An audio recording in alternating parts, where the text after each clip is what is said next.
இன்றைய talk with Muthalif நிகழ்ச்சியின் 3வது பகுதி. உங்களுடைய 2 பகுதிகளுக்கும் நீங்க குடுத்து வந்த ஆதரவு ரொம்ப மிக மகிழ்ச்சி. மீண்டும் பலவிதமான ஆதரவுகள் எங்களுக்கு குடுப்பீங்க நம்புறோம்.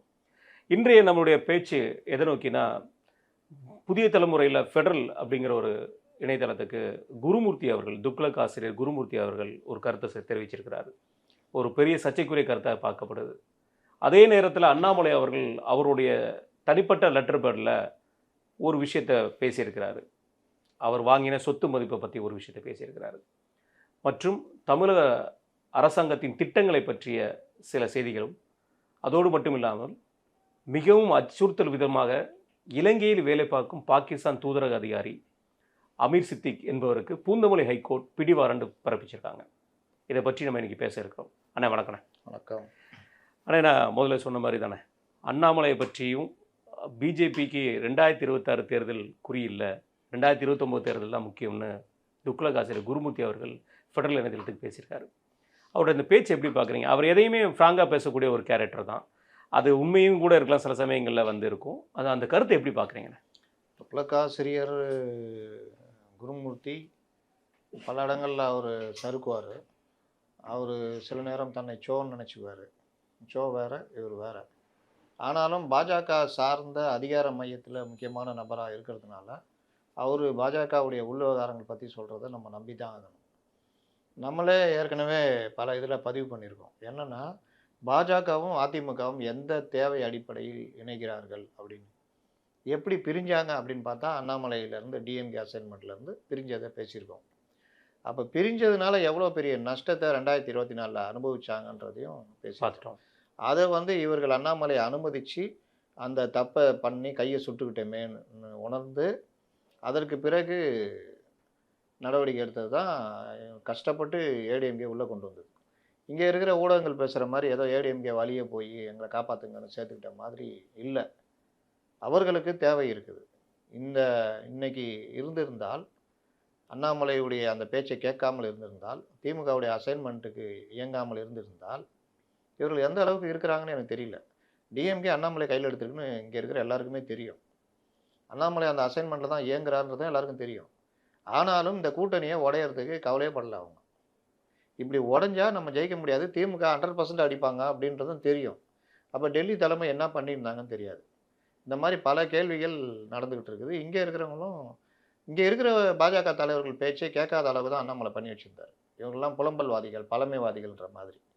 அதையே அவர்கள் நம்பினாங்களான்னு தெரியாது. என்ன நம்பினாலும் இங்கே இருக்கிற ஐபி மற்றவர்கள்லாம் என்ன பண்ணுறாங்க, இந்த மாதிரிலாம் போனால் இப்படி ஆகுன்றது கூட சொல்லலை. அப்போ அவர்கள் தமிழ்நாட்டில் அண்ணாமலை ஏதோ செய்ய போகிறாரு, செய்யட்டும்ன்ற மாதிரி விட்டுட்டாங்க. அவர் யாருடைய அஜெண்டாவில் இயங்குறாருன்றதை பற்றி அவர்கள் அது கவலைப்படலை. இது ஒன்று. அதற்கு பிறகு அந்த ஒழுங்காக அண்ணாமலை பேச்சை கேட்காம பாஜக என்டிஏ கூட்டணி அப்படியே வந்திருந்தா, இன்றைக்கி நீங்கள் பார்த்தீங்கன்னா ஒரு பிஜேபிக்கு ஒரு 7-8 பேர் எம்பி இருந்திருப்பாங்க. அண்ணாமலை எம்பியாக இருந்திருப்பார், கண்டிப்பாக இருந்திருப்பார். நயினா நாகேந்திரன் எம்பியாக இருந்திருப்பார், பொன்னார் எம்பியாக இருந்திருப்பார். பொன்னார் இருக்காரா தெரியல. பொன்னார் இருக்கா வாய்ப்பு இல்லை. அண்ணாமலை அன்புமணி அவர்களுடைய மனைவி அன்புமணி சௌமியா இருந்திருப்பாங்க. கிருஷ்ணகிரியில் இவர் எம்பியாக இருந்திருப்பார், கேபி முனுசாமி. சேலம், ஆரணி, இந்த மாதிரி 13 தொகுதி. மதுரையில் அவர் விருதுநகரில் இவர் பிரேமலதா விஜயகாந்த் பையன் விஜய் பிரபாகரன் எம்பியாக இருப்பார். காங்கிரஸ் பல இடங்கள் அடி வாங்கியிருக்கோம், மற்றவர்களும் அடி வாங்கியிருப்பாங்க. திட்டமிட்டே இவர்கள் எப்படி அனுமதிச்சாங்கன்னு தெரில. அதற்கு பிறகாவது விழிச்சுக்கிட்டாங்க. அதற்கு பிறகு இந்த விவகாரத்தில் நம்ம அதிமுகவோட இணையலைன்னா சிக்கல்.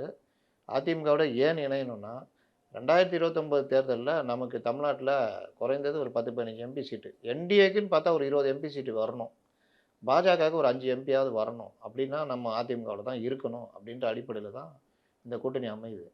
எடப்பாடி பழனிசாமிக்கு என்னென்னா, தாவேக எதிர்பார்க்குறாரு, மற்ற திமுக கூட்டணி தான் உடஞ்சி வரும்னு பார்த்தா எதுவும் நடக்கலை, தனித்து விடப்பட்டால் சிக்கல். அப்போ அவர்கள் இறங்கி வரும்பொழுது நம்ம சேர்ந்துருந்தால் மீண்டும் ஒரு இது அமைக்கலாம். அப்போவே 2021 39%.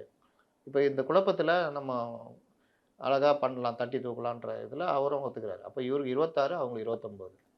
இந்த கருத்தை நம்ம ஏற்கனவே பதிவு பண்ணியிருக்கோம். அதே தான் குருமூர்த்தி இன்னைக்கு சொல்கிறாரு. நயினா நாகேந்திரன் முன்னாடி சொல்லிட்டார், எங்களுடைய இலக்கு 2029 தான்ட்டு. அதனால் இலக்குன்றது ஒவ்வொருத்தருக்கும் ஒவ்வொன்றும் இருக்கும், தேவையே இருக்கும். அந்த தேவை அடிப்படையில் சேர்ந்துருக்காங்க.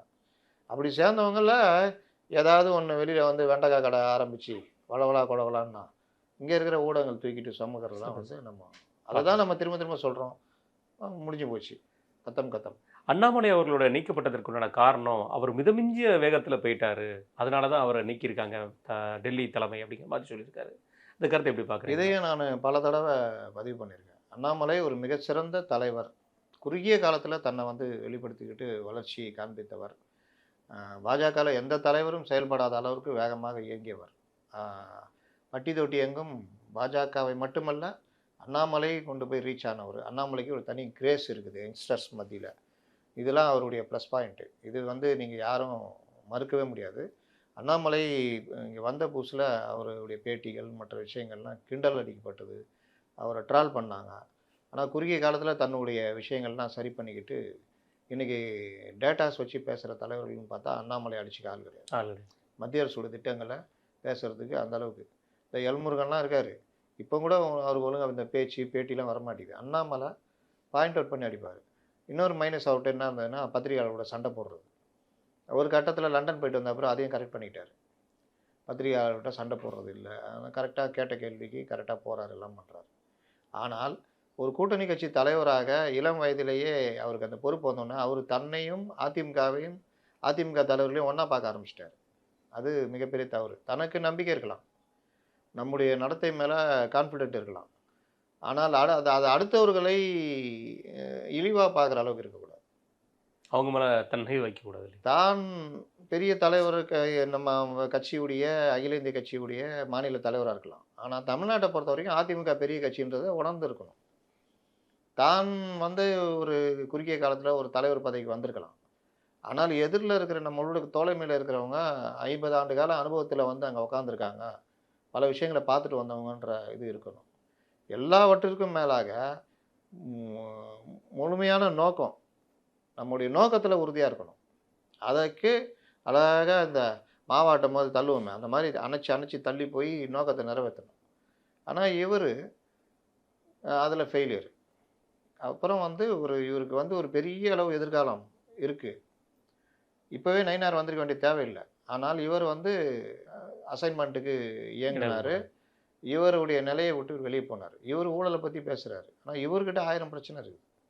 இவர் என்ன தான் வாரம் வச்சு பேசுகிறவங்கள அடிக்கலாம், எல்லாம் பண்ணலாம். ஆனால் உண்மைன்றது மறையாது இல்லை. இன்னைக்கு எடுத்துலாம் போட்டுக்கிட்டு இருக்கிறாங்க. அது உண்மையாக பொய்யா தெரியாது. ஆனால் அந்த இதுக்கான ஒரு சிக்கலில் நீங்கள் மாற்றுறீங்கல்ல. எல்லாத்துக்கும் மேலே நீங்கள் திமுகவுடைய அசைன்மெண்ட்டில் இயங்குன்றதை நீங்களே மறுக்க முடியாதுல்ல. அப்போ திமுகவுடைய அசைன்மெண்ட்டில் நீங்கள் ஏங்குறீங்க, ஏதாவது ஆதாயம் எதுவும் இல்லாமல் நீங்கள் இயங்க மாட்டாங்க. அப்போ ஏதோ ஒன்று உங்களை திமுகவுடைய அசைன்மெண்ட்டில் இயங்க வச்சதுன்றது தான் இது.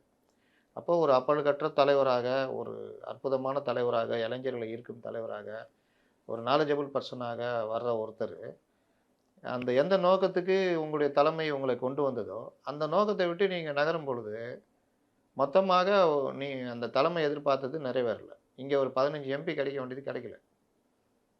ரெண்டாவது, மறைந்த தலைவர்களை பற்றி பேசுவது, ஒரு தலைவருக்குரிய இடத்துல வந்தால் பிறகு நிதான போக்கை கையாளுவது, நாம் பேசுகிற வார்த்தைகள் நிற்கும்.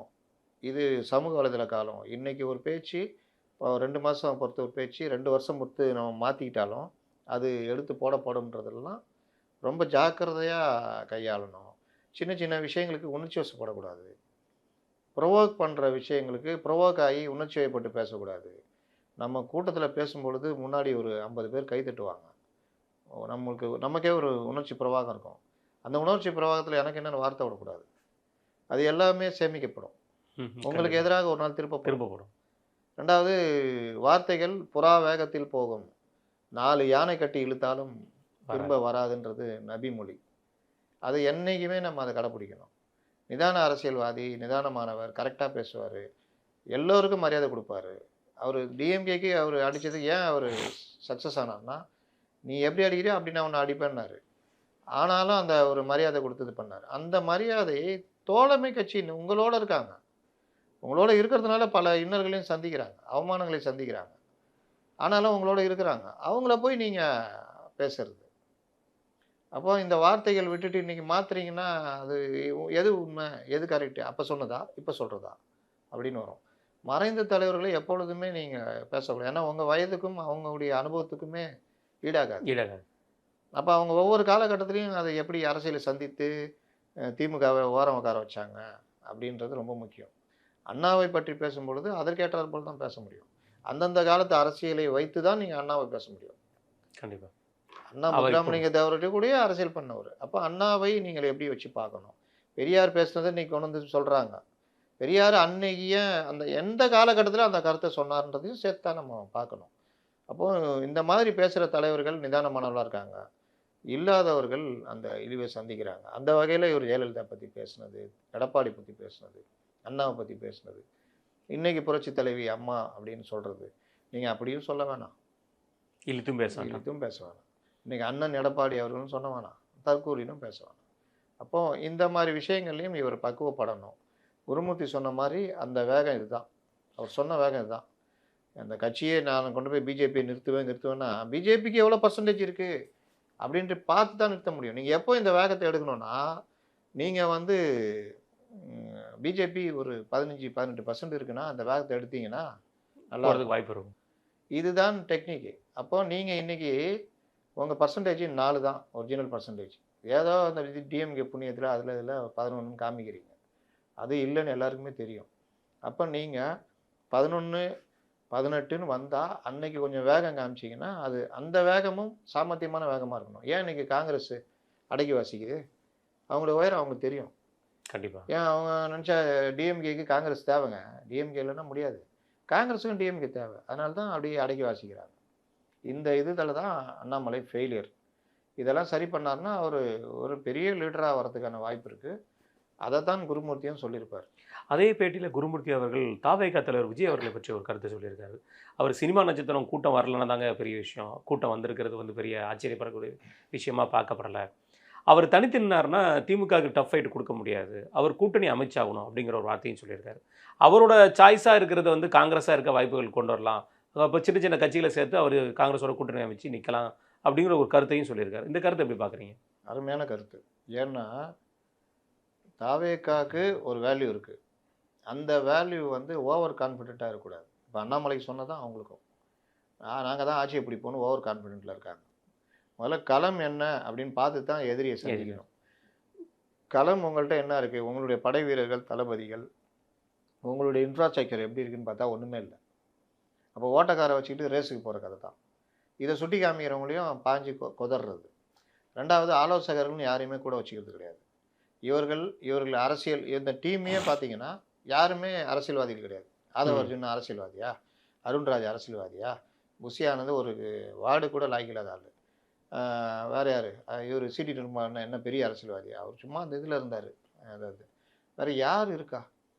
அப்போ இவர்களெல்லாம் வச்சுக்கிட்டு ஜூனியர்ஸை வச்சுக்கிட்டு ஒரு இது நடத்துகிறோன்னா அது வந்து அதுக்குரிய விலை தான் கிடைக்கும். அப்போ விஜய்க்கு ஒன்றுமே தெரியாது. அப்போ விஜய் அதற்கேற்றார் போல் ஆட்களை சேர்த்துருக்கணும், பண்ணியிருக்கணும், கொண்டு போயிருக்கணும். அப்போ அவர்கள் ஐடியா கொடுத்துருப்பாங்க என்ன பண்ணணும்னு. திடீர்னு கொண்டு வந்து ஒரு பிரசாந்த் கிஷோர்னு கூப்பிட்டு வரீங்க. அவர் ஜெயிக்கிற கட்சிக்கு ஆலோசனை சொல்கிறவர். அவர் தோக்குற கட்சியை ஜெயிக்க வச்சாருன்னா சொல்லலாம். அவரே தோத்துருக்காரு, அவரே உளறிட்டு இருப்பார். அப்போ அதுவும் உங்களுக்கு அவருக்கும் துட்டு கொடுக்க மாட்டேன்னு சொல்லி அதுன்னு சொல்லி எதுவும் சொல்லி அவர் போயிட்டார். அப்போது நீங்கள் குருமூர்த்தி சொல்கிறது 100% கரெக்டு. நீங்கள் அதிமுகவோட போக முடியாது. ஏன்னா நீங்கள் ஆனால் போகணும். என்ன கேட்டால் முதல் ரவுண்டு நீங்கள் அதிமுக கூட போகணும். அதில் நீங்கள் ஒரு ட்ரைனிங் ஆவீங்க. உங்களுக்கு ஒரு 30, 40, 50 எம்எல்ஏ கிடைப்பாங்க. அதை வச்சுக்கிட்டு நீங்கள் ஒரு 2029லேயும் இவங்களோடய ட்ராவல் பண்ணலாம். அப்போ உங்களுக்கு சில எம்பிகள் கிடைப்பாங்க. அப்போ உங்களுக்கு ஒரு பெரிய அனுபவம் கிடைக்கும். அதற்கு பிறகு நீங்கள் 2030 ஆரம்பித்து நான் தனியாக போகிறேன் அப்படின்னா உங்களை நம்பி காங்கிரஸ் கூட வருவாங்க. அன்னைக்கு உங்கள் தலைமையில் நீங்கள் ஒரு அணி அமைக்கலாம். இது எதுவுமே பண்ணாமல் இப்போ போய் தேர்தலை சந்திக்கிறீங்க. இப்போ அடி வாங்கினா அந்த அடி எப்படி திரும்பும்னு தெரியாது. தெரிச்சு தளபதி இல்லாத ஒரு பெரிய போர் நடக்கும்போது தளபதியை வந்து அடித்து வீழ்த்தினாங்கன்னா அந்த படம் செதறி ஓடும் பாருங்க. கண்டிப்பாக அந்த மாதிரி ஓடுறதுக்கெலாம் வாய்ப்பு இருக்குது. அப்போ இவர்கள் தங்களுடைய பலம் என்ன, எதிரியின் பலம் என்ன, களம் எப்படி இருக்குது, இதெல்லாம் கணிச்சு தான் நீங்கள் போருக்கு போகணும். ஆனால் இவர்கள் எதையுமே கணிக்கலை. ஒற்றர்கள் கூட இவர்கள்ட்ட இல்லை. ஒற்றர்லாம் எப்படிங்கிறான்னா மன்னா அண்டை நாட்டு மன்னன் படையெடுத்து வருகிறான் மன்னான்ற மாதிரி 10 நாள் பொறுத்து தகவல் சொல்கிறவங்க தான் இருக்கான். இவன் மன்னிப்பு கேட்டு வெள்ளை கொடி காட்டி உக்காந்துருப்பான் வந்து போய். அவர் வந்து அப்போ தான் சொல்லுவார் எல்லாம் முடிஞ்சோடனே. அந்த மாதிரி வச்சுக்கிட்டு நீங்கள் எதையும் பண்ண முடியாது. அவர் சொல்கிறது கரெக்டு. காங்கிரஸ் வந்துச்சுன்னா அந்த நம்பிக்கையில் சில கட்சிகள் வரும். அப்போ நீங்கள் தேர்தலில் சந்திக்கலாம். ஆனால் குருமூர்த்திக்கு ஒரு விஷயம் நம்ம சுட்டி காமிக்கணும். காங்கிரஸு எல்லா காலத்துலேயும் யாராவது ஒருத்தர் தூக்கி சுமக்கணும். ஆமா. அவர்கள்ட்ட கேடரும் கிடையாது, ஒன்றும் கிடையாது. பணம் இருக்குது. சீட்டு கொடுத்தா பணத்தை செலவு பண்ணி ஏதாவது பண்ணிவாங்க. அவ்வளோதான். மற்றபடி திமுகவை அதிமுகவை தூக்கி சுமக்கணும். இவர்கள்ட்ட யார் தூக்கி சுமக்கிறது? விஜய் அவங்க தூக்கி சுமக்க அந்த முடியாது. பணத்தை இயக்க மாட்டாங்க. தூக்கி சுமக்கிறதுன்னு நான் சொல்ல வர்றது ஒரு இயங்குறது. கண்டிப்பா. தேர்தலை எப்படி சந்திக்கிறது அதுன்னு. நீங்கள் அந்த கிருஷ்ணகிரிக்கு ஒருத்தர் போடுறாங்க. காங்கிரஸில் அறிவிக்கிறாங்க. அவரும் அவர் ஒய்ஃபு 2 பசங்க போய் பிரச்சாரத்துக்கு போறாங்க. வேட்புமனு தாக்கல் வேட்புமனு பண்றாங்க, தாக்கல் பிரச்சாரத்துக்கு போகிறாங்க. இதுதான் காங்கிரஸ். இங்கே ஆள் இல்லைன்னு சொல்லிட்டு மயிலாடுதுறையில் இங்கே இருக்கிற இந்த அம்மாவை கூட்டு போய் அங்கே அங்க வைக்கிறாங்க சுதாவை. இவ்வளோ தான் காங்கிரஸ். வேணா பெருசாக காமிச்சிக்கலாம். நீங்கள் கீழே இருக்கிறத விட மேலே இருக்கிறவங்க தான் அதிகமாக இருப்பாங்க. இதுதான் காங்கிரஸ். காங்கிரஸ் இல்லாத திமுகவை வந்து மக்களே வந்து வேற்று விதமா பார்ப்பாங்க. விஜய் கூட எப்பனாலும் கூட்டணி போவாங்கங்கிற ஒரு மைண்ட் செட் கொண்டு அதுதான் உளவியல் ரீதியான அந்த ஒரு 10-15% உழுதில்ல, அது பட்டுன்னு விஜய்க்கு உழுந்துடும். ஆனால் இவர்கள் அதற்கு தயாராக இருக்கணும். அதை குருமூர்த்தி கணிச்சாரான்னு தெரில எனக்கு. ஏன்னா அவர் விஜயை வந்து அவரே தான் சொல்கிறாரு, கூட்டல் வரும் வரலன்னு தான் இது. கூட்டம் வரதெல்லாம் ஓட்டாம வருமானு அதெல்லாம் சொல்ல முடியாது. சொல்ல முடியாது. ஏன்னா இவங்க போகிறத சனிக்கிழமை. என்னன்னு கேட்டால் அன்றைக்கி தான் ஸ்கூல் லீவுன்றாங்க. ஏன்னா ஸ்கூலில் படிக்கிற பசங்க தான் இருக்குது. அதனால் இவர் அரசியலில் இது பண்ணி 2026 தாக்கு பிடிச்சி 2031 வந்தாங்கன்னா அந்த ஸ்கூல் படிக்கிற பசங்களாம் ஓட்டு அடிக்க இதுக்கு வந்துடுவாங்க. அப்போ இன்னும் கொஞ்சம் பர்சன்டேஜ் ஏறும். அதனால் என்ன கூத்து பண்ண போகிறாங்கன்றதை நான் அந்த சனிக்கிழமை பார்த்தா தான் தெரியும் இனிமேல். ஆமாண்ணே. அதே மாதிரிண்ணே அண்ணாமலையை பற்றி அடுத்த ஒரு பரபரப்பு இது நோக்கி போயிட்டு இருக்கும்போது அண்ணாமலையை வச்சு அடுத்த ஒரு பரபரப்பு அவர் மீது ஒரு ஊழல் குற்றச்சாட்டு வந்து வைக்கப்படுது. ஊழல் குற்றச்சாட்டு இல்லை, ஒரு தவறான விஷயங்களை வந்து அவர் இது பண்ணிட்டார். பத்திரப்பதிவு துறையில் கம்மியான அளவுக்கு நிலப்பத்திரத்தை போட்டிருக்காரு அப்படிங்கிற மாதிரி விஷயம் வந்துருக்கு. அதற்கு இன்றைக்கி அவரோட லெட்டர் பேரில் இன்றைக்கி அவர் வந்து ஒரு கருத்து தெரிவிச்சிருக்காரு. நாங்கள் வந்து இது ஒரு என்னுடைய முதல் சொத்து, இது நான் வாங்கியிருக்கிறேன், நான் எந்த ஒரு இதையுமே குறைச்சி இது பண்ணல, பத்திரத்தை குறைச்சி போடலை அப்படிங்கிற மாதிரி விஷயத்தை சொல்லியிருக்காரு. அந்த லெட்டர் பேரில் வந்து பாரதிய ஜனதாவோட தேசிய பொதுச்செயலருங்கிற மாதிரி எதுவுமே இல்லை, முன்னாள் ஐபிஎஸ் அதிகாரிங்கிற ஒரு விஷயம் இருக்குது. அப்போ நம்ம மீடியாவுக்கு தீனி போட்ட மாதிரி ஆயிடுதா?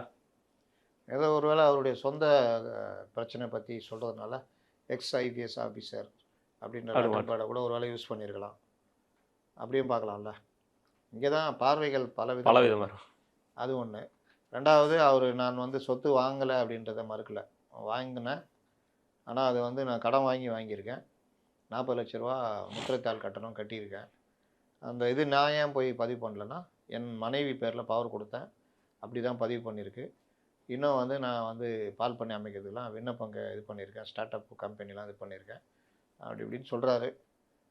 நம்ம அதில் என்ன கருத்து சொல்ல முடியும்? இல்லை, அவர் லெட்டர் பேடை கொடுத்ததை வச்சு அடுத்து ஒரு பரபரப்பு உருவாக்குவாங்க இல்லையா? அதாவது உருவாக்குன்னா என்ன வேணால் உருவாக்கிடலாம். ஆமாம், அதெல்லாம் பிரச்சனை இல்லை. அவர் இப்படி பார்த்துருக்கலாம், ஒரு கட்சியுடைய லெட்டர் பேடை நம்மளுடைய சொந்த பிரச்சனைக்கு இதுக்கு பயன்படுத்தணும். அது ஒரு நல்ல விதமாக பார்க்கக்கூடிய நல்ல விதமாகவும் பார்க்கலாம். இப்போ என்ன பிரச்சனைனா, இவர் இப்போ அந்த சொத்து பற்றி சொன்னாங்கல்ல, அவங்க என்ன பதில் போடுறாங்கன்னு பார்க்கணும். ஏன்னா அவர்கள் அந்த பேஜெலாம் எடுத்து போட்டு 80 கோடி மதிப்பை இவ்வளோ குறைச்சி வாங்கியிருக்காருலாம் போடுறாங்க. அதுக்கும் இவர் அதுக்கான விளக்கம் கொடுக்கல. 40 லட்ச ரூபா முத்திரைத்தாள் கட்டணும்னு போட்டிருக்காரு. எவ்வளோக்கு வாங்கினேன்றதை அவர் அந்த மாதிரி விஷயங்களுக்கான பதிலும் சொல்லலை. அந்த இடம் நான் வாங்கினேன், இவ்வளோ ஏக்கர் வாங்கினேன், இவ்வளோ பணம் கொடுத்து வாங்கினது, அதை நான் கடனாக தான் வாங்கியிருக்கேன், இந்த வங்கியில் வாங்கியிருக்கேன், இவ்வளோ முத்திரைத்தாள் கட்டணம் கட்டியிருக்கேன், இந்த மாதிரி விவரம் கொடுத்தாங்கன்னா வாயடிச்சிடலாமே. ஆனால் அப்படி சுற்றுறாரு.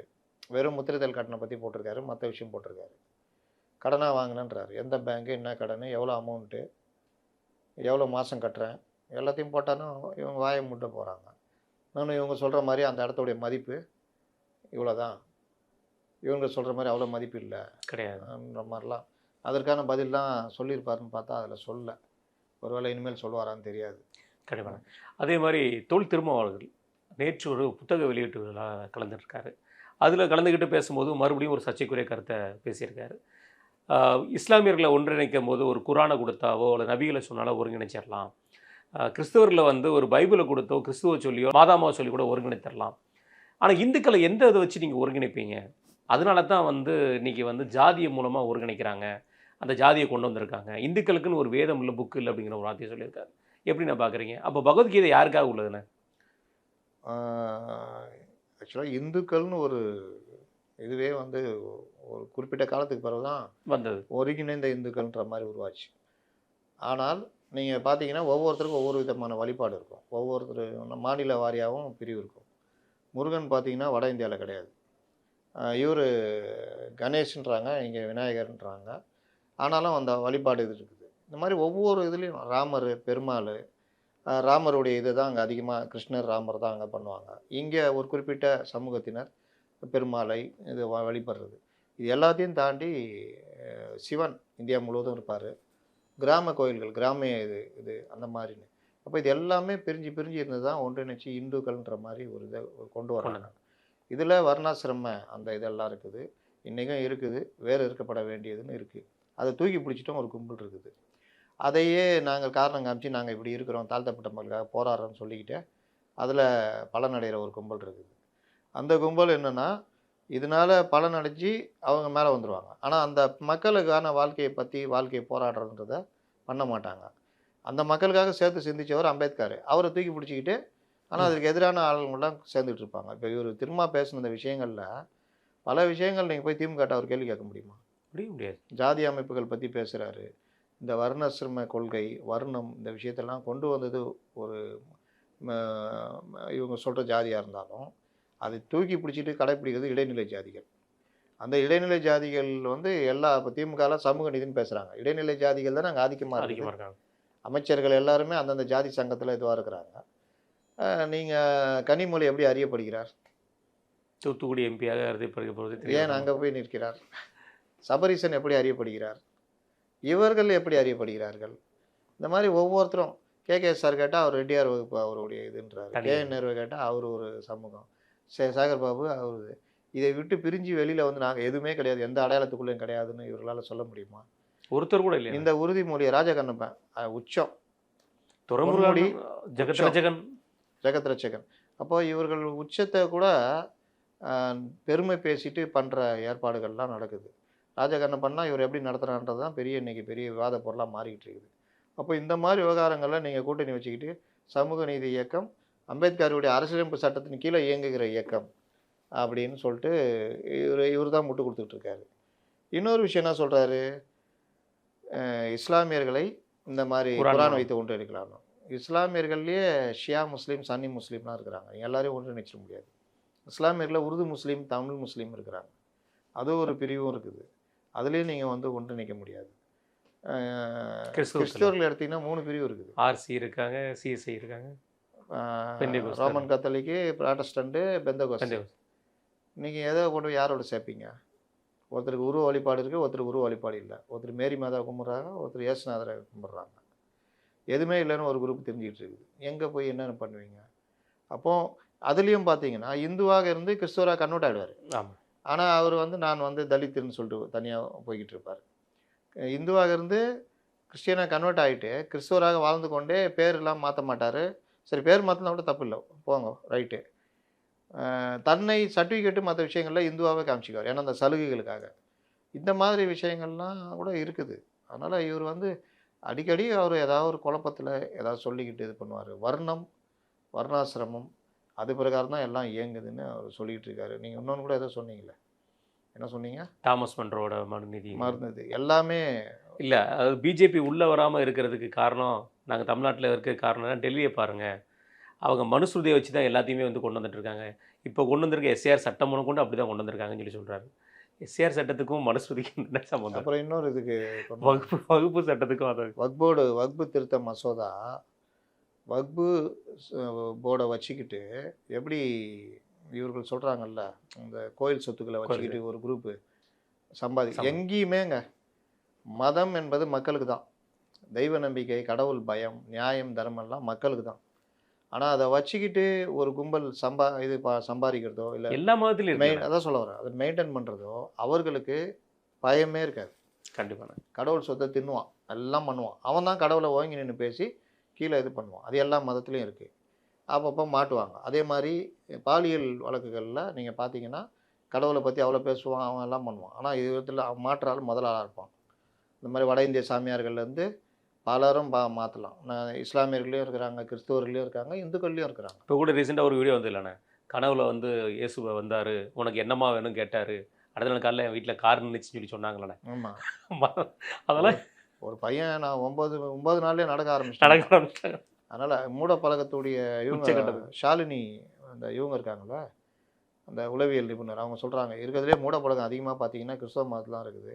நீங்கள் ஒவ்வொரு சர்ச்சிலையும் இதுலேயும் போய் பார்த்தீங்கன்னா அப்படி அவர்களே எல்லா இதுவும் இப்போ எடுக்கிறது, சாத்தானை விடுவிக்கிறது, அது ஒருத்தர் காது கேட்காது. இடது பக்கம் மட்டும் சாத்தான் இருக்குமா.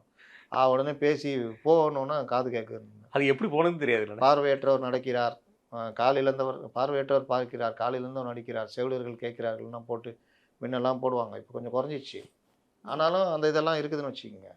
இது எல்லா மதத்துலேயுமே இருக்குங்க மூடப்பழக்கம். அதனால தான் பெரியார் வந்து என்ன பண்ணாருன்னா, கடவுள் நம்பிக்கை வேற, மூடப்பழக்கம் வேற. கடவுள் நம்பிக்கையின் பேரால் மூடப்பழக்கங்களை புகுத்துறது, பெண்ணடிமைத்தனத்தை புகுத்துறதுனால தான் நான் கடவுளை வெறுக்கிறேன்னு சொல்லிட்டு கடவுள் இல்லைன்னாரு. ஆனால் இது எல்லாத்துக்கும் பின்னணியில் என்னன்னு பார்த்தீங்கன்னா, ஃபஸ்ட்டு பொருளாதார மேம்பாடு அடையணும், ரெண்டாவது பெண்ணடிமைத்தனம் விடுபடணும். எல்லாத்துக்கும் முக்கியமானது வந்து பொருளாதார வளர்ச்சி தான். அதில் இருந்துச்சுன்னா நீங்கள் வேறு லெவலில் போயிடலாம். தெய்வ நம்பிக்கை குறைஞ்சிரும்.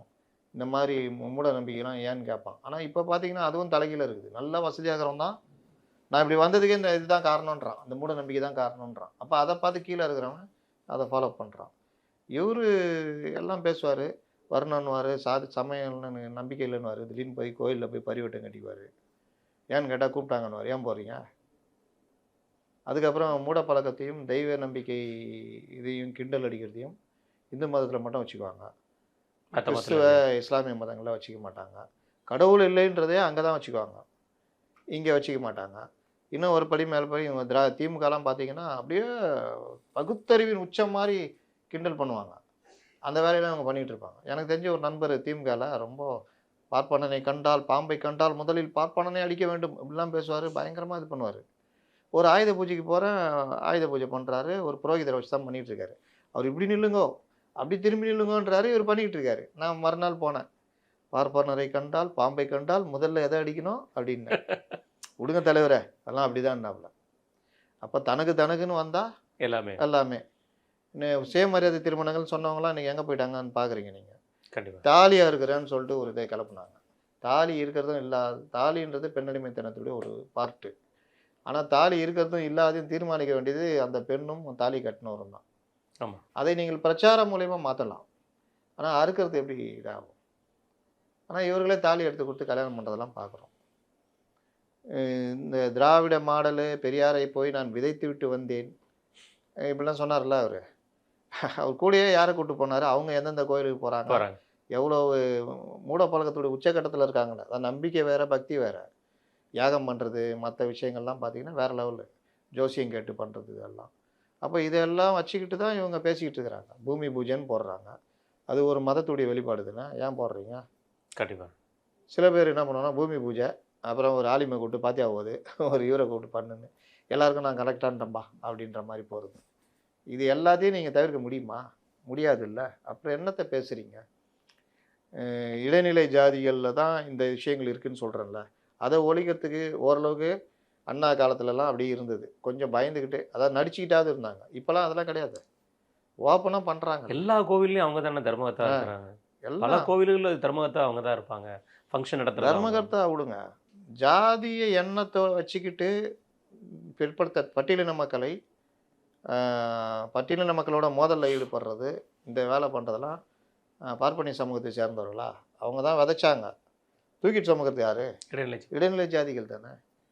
நான் தான் அந்த ஜாதி, நான் இதில் பிறந்தவன், இவன் அதில் பிறந்தவன்னு உன்னை எது நம்ப வச்சது?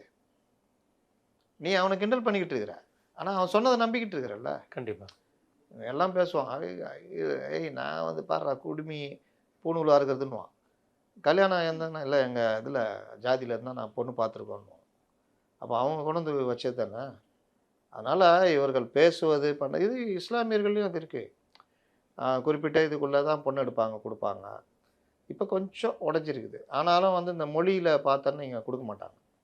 உருது பேசுகிற முஸ்லீமும் தமிழ் பேசுகிற முஸ்லீமும் பொண்ணு கொடுத்து பொண்ணு எடுக்கிறது யோசிப்பாங்க. அப்புறம் அந்த போரா முஸ்லீம் சொல்லுவாங்க, ஷியா முஸ்லீமும் சாதா சன்னி முஸ்லீமும் என்னைக்குமே தான் மாட்டாங்க. அவங்க தனியாகவே இருப்பாங்க, பழகிறது கூட பழக மாட்டாங்க. அந்த மாதிரி தான். அதனால் கிறிஸ்தவர்களை சொல்லவே வேணாம். 3 பிரிவு, அப்புறம் பிரிவுகளில் உட்பிரிவு, ஜாதி பிரிவுலாம் இருக்குது. ஆமாம், நாடார் கிறிஸ்டியனு, தலித் கிறிஸ்டியன் இதெல்லாம் இருக்குல்ல. கண்டிப்பாக என்னதான் நீங்கள் மதம் மாறினாலும் இந்து மதத்துடைய அந்த பிரிவுகளும் இவர்களுக்குள்ள இன்னைக்கு ஊடுருவி இருக்கா இல்லையா? கண்டிப்பா இருக்கு. அப்புறம் அதே திருமாவளவன் கூட்டத்துல தான் சொல்லல. அதே கூட்டத்துல நேத்து பேசும்போது ஒரு வார்த்தை சொல்லியிருக்காரு. நான் திமுகவோட கூட்டணி வச்சதுக்கு காரணம் சீட்டுக்காக மட்டும் கிடையாது. பெரியார் பட்டறையில படிச்ச பையன் நானு. அதனால பெரியாரோட இதுக்கான திராவிட கூட்டத்தோட நான் இருக்கேன். இன்னைக்கு பெரியார் பற்றுகளை வந்து கொண்டு போறது திமுக தான் கொண்டு போகுது. அதனால தான் திமுகவோட கூட்டணி வச்சிருக்கேன். வெறும் 2 சீட்டுக்காக ஒரு எம்பிக்காக நான் கூட்டணி வைக்கல அப்படிங்கிறது சொல்லியிருக்காரு. இது எப்படி பார்க்குறீங்கண்ணே? பெரியார் தான் அந்த தமிழ் முருகன் மாநாடு நடத்த சொன்னார். பெரியார் பட்டை கொண்டு போகிற சேகர் பாபுட்ட கேட்டாலே போதும். அதனால் பெரியாருன்னு சொல்லி பெரியார் 67 வரைக்கும் இவங்களை ஏற்றுக்கவே இல்லை. பெரியார் என்னென்ன இல்ல 2006, 2011 காலகட்டத்துல அந்த மாதிரி பெரியாரை பத்தின ஒரு பெரிய பேச்சுக்கெல்லாம் எதுவுமே இல்ல. இல்லைங்க. இது எப்படி தெரியுமாங்க, டெம்ப்ளேட்டுங்க. கலைஞர் அவர்கள் வந்து திராவிட மாடல் ஒரு தடவை கூட சொன்னது சொன்னது கிடையாது. கிடையாது. சமூக நீதி ஆட்சிங்கிற வார்த்தையில அவர் யூஸ் இவங்க பண்ணது கிடையாது. எல்லாரும் நீங்கள் சில காலேஜ் இருக்குது மெட்ராஸில், ஒரு யூனிவர்சிட்டி இருக்குது, பேர் சொல்ல வேணாம். அங்கே வரவங்கலாம் நல்லா வருவான். கொஞ்ச நாள்லயே ஐயோ பெரியார், அம்மா பெரியார்னுவான். அப்புறம் அடுத்தவங்க கிண்டல் பண்ணுவான். கொஞ்ச நாள் பார்த்தா மாலை போட்டு சுற்றுவான். நான் கேட்டா இல்லைண்ணா இது இப்படி இல்லை, அப்படி ஏதாவது ஒன்று உருட்டுவான். இந்த மாதிரி உணர்ச்சி வயப்பட்டு இப்படி உருட்டுறது இருக்குல்ல, இதுதான் பெரியார் தோழர்னுவான், எல்லாம் பண்ணிக்குவான். பெண்கள் விஷயத்தில் பார்த்தீங்கன்னா இது இருக்காது.